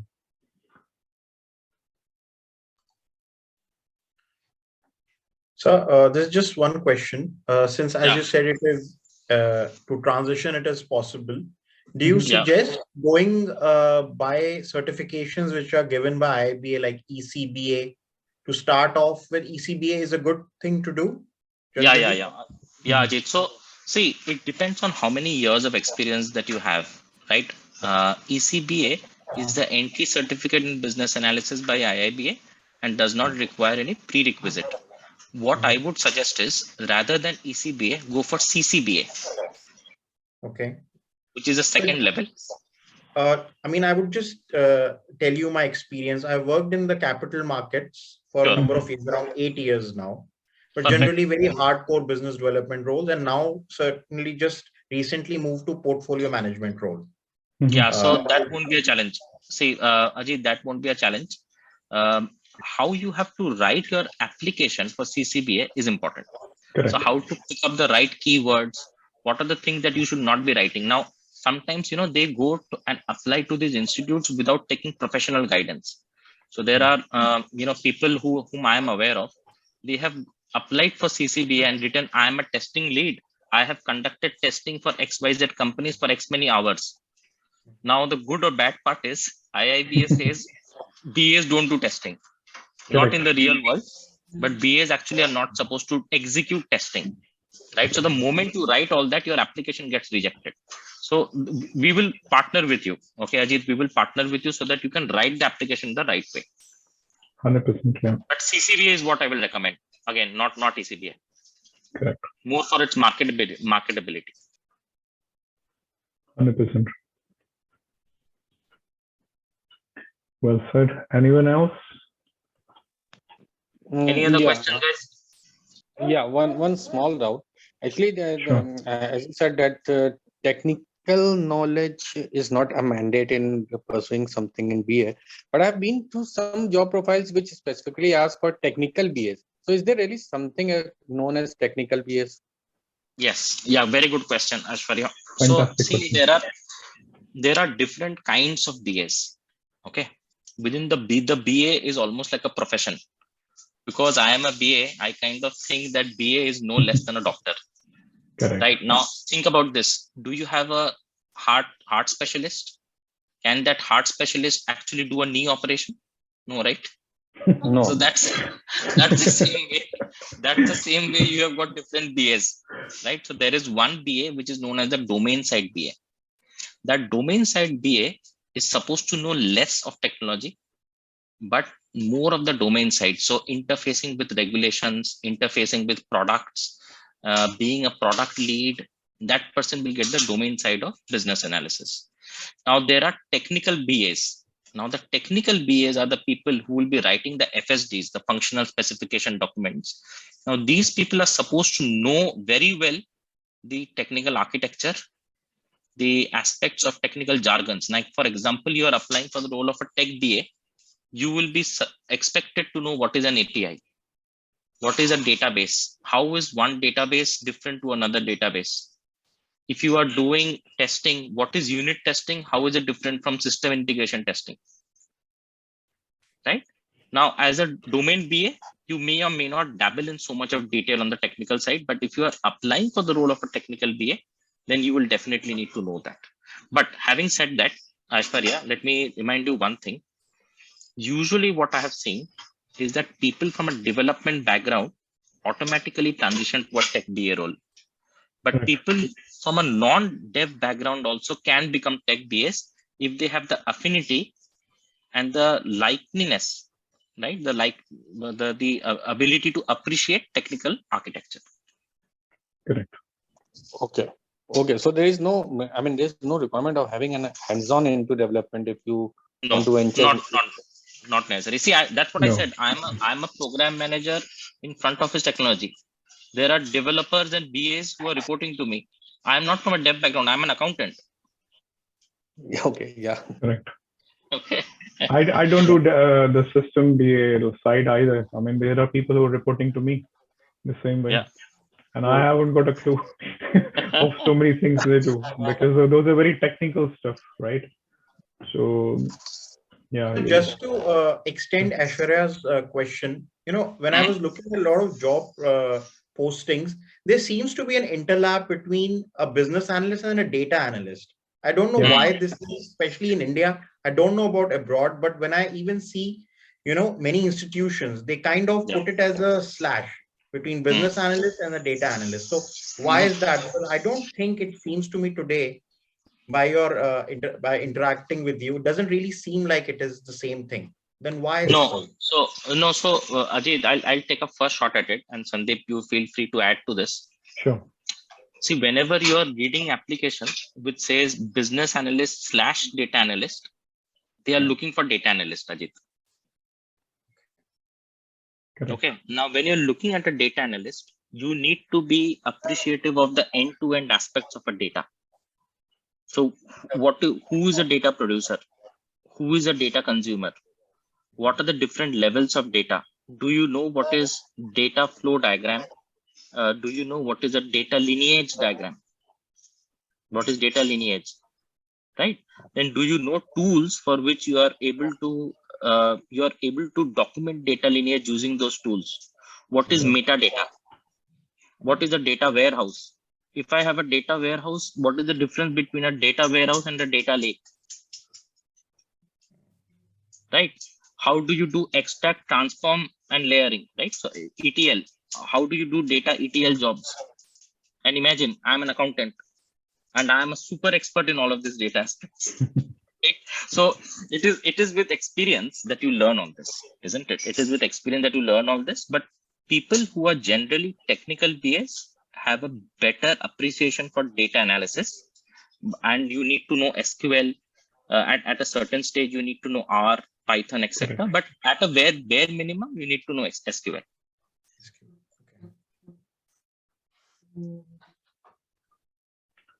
So Ravi is asking, does certification helps to change the domain? Yeah, Sandeep, you want to go for it? Then I'll add. Yes, Ravi. I mean, see, you can do certification. I mean, does not matter which domain you're from, Ravi. So all the domains are hiring business analysts. So your domain knowledge never go waste. So imagine you are coming from manufacturing background where you know that how the manufacturing side of the business work. So they're hiring the BAs. If you're working in a healthcare industry, imagine you're working as a marketing guy in a healthcare. So you will know healthcare domain. They're hiring the business analysts. So they're using very similar basic skills where you have the people skills and the tools, which can be very similar. However, some of the things you can pick up at the job as well. Certification obviously puts you into that spotlight that, okay, you have the basic knowledge, especially when you're trying to change your domain. Like if you have worked as a HR person and you want to become a business analyst, so you have to show them something so that they don't question you in the interview. They cannot deny that you haven't got a knowledge of that particular area. So that's why the certification helps there, just to put you into that spotlight and so that they can't question your judgment, your knowledge about that about business analysis. Did that answer your question? Maybe you can unmute and talk to me. So if there is anything I can. Yeah. Yeah, Sandeep. Yeah, you are right. I'm Ravi. Yeah, hi Ravi. Hi. So what is your background? Like what sort of? I'm from the technical background. I was into manual testing and I went to service management. And from last nine and a half years, I've been working with service management. Brilliant. Yeah. So Ravi, yeah, go on. Yeah. So I was thinking of to have a certification done for myself so that it will improve on to add on skill set. 100%. Yeah. So it helps massively, Ravi. As I said, it will put you into that spotlight when you going in front of the interviewer, basically. Yeah, and plus it will clear your doubts too at the same time, But my concern here is that I see there are so many people, they are in job. Some people are looking of a job. They have skills, they have certification, but they are not aligned to that skill set. Correct.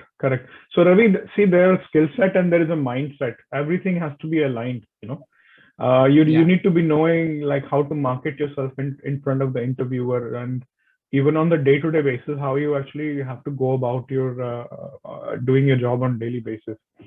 So how you project yourself, how you market yourself, how you carry yourself on day-to-day basis, that matters a lot, if you know what I mean. Yeah. So it does not really matter how much skills you have, how many certifications you have, if you haven't got the basic knowledge how to carry your job on day-to-day basis, it all falls into pieces. So yes, and we try to work on everything. It's an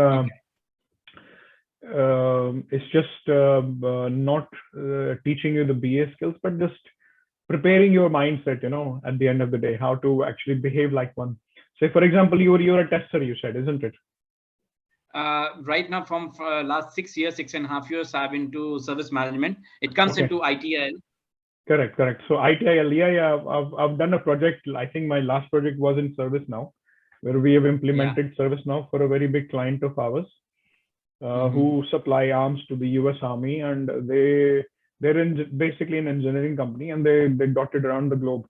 So I was heading that team to transition all the siloed divisions to one single platform called ServiceNow, and we have implemented ITIL V4 there. So and Ravi, the applications are endless, basically, if you know what I mean. Yes. Once you know the tools, once you know how to handle a person, a stakeholder, how to talk to them, how to get the information from one person to the other person, that is all you need. You need to be a bridge in between the IT and non-IT. Right.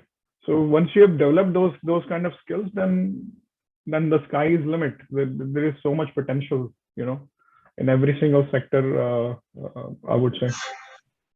Okay, so I wanted to ask you one question, that which is going to be a better in the career option for a business analyst or a product owner? So product owner is the senior business analyst, you could call it, basically. So once you have a product, you see, when you start working as a BA, and you build your knowledge for that product. Say, for example, if you get hired in insurance domain, right? So if you want to become an insurance product owner, so you start from working as a BA. BA is kind of, you can say, a secretary to the product owner, an assistant who does the same job which product owner does on day-to-day basis. Because product owner is like a director, I mean, do you think director will have a time to write an emails every single day and chase all the stakeholders on daily basis? Do you think that would happen? Never, not possible. Exactly. So those kind of things are done by the BA on day-to-day basis. So once you have developed your knowledge about a product, like say, again, like if you're in insurance domain, and once you know enough about insurance product, then of course you can push yourself to become a product owner, and we can help you with that as well at later stage. Okay.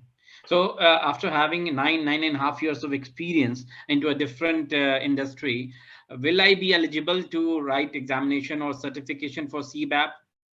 100%. My concern here is, because I'm into a different area that is into service management, is PMP better or CBAP is better?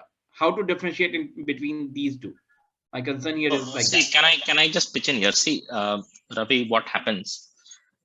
PMP is a project manager's certification, right? Now, if you want to kind of grow your career as a pure play PM, then you do PMP.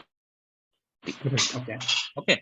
Now, if you are doing service now, it means that you are more aligned to the doing part of the work.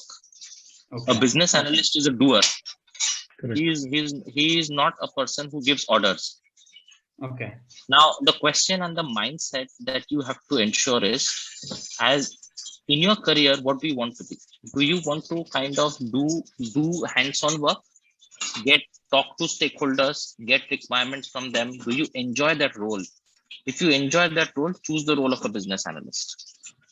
The project manager is entrusted with ensuring the triple constraints are controlled, right? What are the triple constraints? The scope, the time, and the cost. Okay. And he or she is completely day in and day out only doing calls. Now, if you are a person who only likes doing calls, choose the role of a project manager. But choose what are the ways in which you want to grow. Now, having said that, one thing is very clear in the way in which we are headed in the industry. Okay. The role of a pure play project manager who only knows how to talk, not able to hands-on work on data, not able to interpret data, not able to work or clarify the questions of a business analyst, that kind of project manager is losing their job. Correct. Because they are essentially nothing but a coordinator. We don't need a coordinator. The companies are not paying for coordinators these days. Okay. Right. True. So from that perspective, you have to be intelligent. Now we will have to read between our lines. We can't tell you have to choose this, but you'll have to read between our lines. No. Thanks, Chitranjan. Yeah. Thank you. You're Thank you so welcome. much. Yeah. I also have the same kind of question. Like Scrum Master is also like project manager kind of role, right? Scrum Master, see, Nidhi is a servant leader, right? I know that you are also preparing for your certification, right? Now I have cleared. you have cleared it. Awesome. Oh, Congrats. congratulations. This is good stuff. Now see, Nidhi, now that you are a certified Scrum Master, what happens is the person is a servant leader in the Scrum team. Now let's say that person, now which kind of Scrum Masters are valued these days, Nidhi? The Scrum Masters who are valued these days are the people who can sometimes, if required, roll up their sleeves and also do a little bit of development effort. Can they give guidance to the developers? Now essentially the PM may or may not be the person who can guide you hands-on, right? That person can go and kind of point you in the direction of people who can help. But remember, that is one aspect. The second aspect, Nidhi, is the Scrum Masters are two types of roles. One which is a stationary role, which is a static role in the organization. So they only play the role of a Scrum Master. The other role that is there for the Scrum Master is the one which is changing. So after every 2 sprints, the Scrum Master changes in the team. So let's say it's a team of 8 people. Interchangeably after every 2 weeks or 2 sprints, after every 2 to 3 sprints, the Scrum Master role changes. Now, when it changes, what will you be expected to do? You can't sit idle, right? Yeah. So that's what the kind point. of At that point of time, Nidhi, they will expect you to code. They will expect you to write architecture JIRAs. I have cleared the CSM, but people are asking me techno-functional. They want me to work as a developer and they want me to work as a... That's what I'm telling you, right? Is saying. They will definitely, they will expect you to do that. Yeah. That's why we started with that slide, right? Everything is important in our slides. The ambidexterity. You remember when we were showing you the slide, which talked about 7 commandments of agility. Ambidexterity is having 2 skills. It is important that you actually do a developer's job at the same time able to do Scrum Master's job. Okay. I think Bala Krishna have a question. Bala, you can unmute. Bala Krishna, you can unmute yourself and ask. Charan sir, this question is for you. Yeah, Bala. Yeah, hi. I did my MBA from construction management. Okay. I'm also a current IntelliPath student, and I miss you there, first of all. And second thing, I want to know that of all the courses that you just mentioned, I guess there are 3 courses. So, which is the one that you would suggest to someone who is from civil background? Just trying to make sure that he exists in this field. So, just shortly can guide me through that. Yeah. So, see, what I would suggest, Balkrishna, is how many years of experience do you have in civil construction? I have 3 years of experience in proper management. I mean, management of civil high-rise jobs. Okay, fair enough. So see, then what I would suggest is PMI ACP is better. In fact, PMI in its most recent publication, Balkrishna, has actually said that people who have 0 to 3 years of experience should target PMI ACP, because these are the people who are the newcomers, who are project managers whom we need in the organization.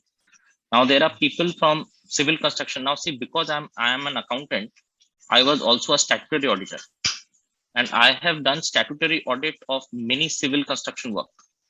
Many. Okay. Okay. In fact, I have audited shipping corporations. I have audited tanneries. So many things. Okay. You name the industry, I've been there. Right now, Okay. in this civil construction work, once you complete your PMI ACP, you will be able to project manage in an agile manner the construction job. So you will be dual skilled at that point of time because you have the domain knowledge of civil construction, and because you would have done the PMI ACP, you can definitely team up with all the openings which are there. I don't know where you're based out of, but let's say you're based out of India. There are too many jobs which are there in the civil construction area. Yeah. Sandeep, you want to add anything for that? No, 100%. I think what you said it's making 100% sense to me. So did that answer your question, Balakrishna, or do you have any more queries? No. Thank you so much, sir, for shedding some light. Thank you. No, you're welcome. You're welcome. Hanu I has a think question. Sir Hanu is asking. Okay, could you please advise any certification for banking domain, especially on trade? Yeah. So what I'm understanding, Hanu, is you're from the operations side. Is that correct? That you're from operations side? Banking means which banking? Are you talking about retail banking? Talking about investment banking? Hanu, you can unmute yourself and talk. It'll be a lot easier.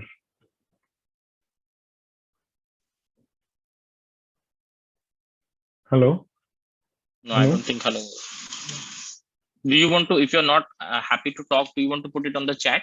It's all right if you don't want to talk, but if you want to put it on chat, it will be helping us to answer the question. But see, I'm going to make an assumption. The assumption that I'm making is you are in retail banking. If you are in retail banking, again, the agile and the BA are very much prevalent. Along with that, I will strongly recommend you a certification known as CAIIB. If you're in India, okay, so certified associate, Indian Institute of Banking. Indian Institute of Banking. Okay, this has got two stages. One is a JAIIB followed by CAIIB. Now, this is a pure play banking certification. Okay, and this has got specialization in trade finance. So when you say trade, I'm thinking that you're asking for trade finance. Sorry, there's a lot of... Yes, Chetan. Sorry. Hello. Yeah, I'm correct, right? You're from trade. Yes. You are asking trade finance and operations. Yeah, correct. Very I worked nice. for City Trims project. Mostly you are aware. Yeah. I'm aware. So then what you can do is, see, if you're in India, CAIIB is going to be very useful. Okay. And then there is another one. If you do not have an MBA, I'm repeating, if you do not have a master's in finance or an MBA, master's in business administration in finance, and if you're not a CFA or an FRM, which is not a chartered financial analyst or a financial risk manager, there is one other course I will recommend. Okay, I'm going to put it here. This is from a course which is on securities market. This is a good course on securities market. Along with banking, if you do that securities market course, your fundamentals will be very clear. And then, you can grow within city or you can grow even outside as well. Okay, Chiranjeev. And one more question. Actually, currently I'm in healthcare domain. Which domain would be more preferable in career perspective? Is it banking or healthcare? No, see, I wouldn't pick one over the other, Hanu, right? Because both have their own advantages as well as disadvantages. Healthcare is picking up a lot, actually. Healthcare is picking up a lot in the US. In India, is picking up a lot. In UK, is picking up a lot. In Singapore, it is picking up a lot. Healthcare, right? So banking, of course, has got a lot of jobs, but healthcare is no less either. So if you have been in the healthcare domain, maybe you do some certification in the healthcare domain, get some more knowledge, not necessarily certification, get some more knowledge in the healthcare domain and continue with that. Okay. Thanks. Okay. All right, guys. Any other questions? Chirantan sir, I had a question actually. Yeah, Debjyoti. So first of all, thank you for patiently answering all these questions, and It was an informative session. So actually, I wanted to ask a bit about my how you're guiding people about their background and what courses or certification they can go for. So I have I've completed my MBA recently in marketing, but currently I'm working in an IT company and I'm looking for the resourcing part, like it's HR and operations related work, and I want to move towards the BA domain. So like you suggested before that the CCBA certification would be a good one for a fresher or a beginner. Yeah. So see, what I will suggest is, Debjyoti, you come and attend our boot camp where we are focusing on the BA part, because that takes care of CCBA as well. And along with that, you do a product owner certification. So once you do that CCBA, and once you, let's say, have a PSPO, then you can easily switch from HR operations to any career. In fact, Debjyoti, even within HR operations, you can get a BA role within HR operations. 100%. I think there are a lot of HR BAs getting hired by ServiceNow people. So because HR modules are getting moved to, again, because industries are changing, people are going more onto the same one single sign-on platform like ServiceNow. ServiceNow, I've seen like there is a big movement worldwide. They're hiring HR people from HR background as well as like they should be BA and have a bit of ServiceNow knowledge at the same time, and they're paying very well as well, sir. I've been asked a lot of time by various industries to send them BAs or maybe product owners who have ServiceNow and HR background actually. Yeah, and they pay very handsomely. Hi Sandeep. Hi Chirantan sir. I have a question.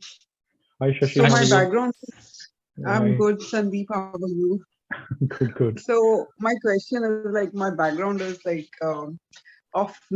recently it's of cloud computing. So and cybersecurity. So how does going into a business analyst role or a product owner helps me? Like where do I fit in? Yeah. So see, product owner in cloud computing is very much in demand, Shashi. Okay. Yeah. I mean, I don't know which industry that you are coming from, but if you look at investment banking, for example, there is a lot of focus on the top tier banks. I can't name the banks, of course, but there is a lot of focus on the top tier investment banks, mostly US banks. You should read between the lines, where they have a lot of opportunities for cloud computing. They are actually moving data from physical to cloud. Correct. Okay. And that is where they are looking for product owners, because see, essentially, Shashi, what does a product owner do? That product owner, that he or she does value maximization for the stakeholders. Now that value maximization means you're looking at a few things. One is maximization by business value, maximization through reduction of risk, maximization through reduction of reputational damage or risk, and then urgency and time criticality. So there are techniques in this workshop that we teach from a product owner's perspective, where you know how to rank items. And because you are from the same domain and you will have the technical knowledge, and Shashi, one of the I mean, we get asked this question multiple times, Sandeep and me, that in the product owner's role, the Scrum guide does not say whether we need the domain knowledge or the technical knowledge, and our take is you need both. Yeah.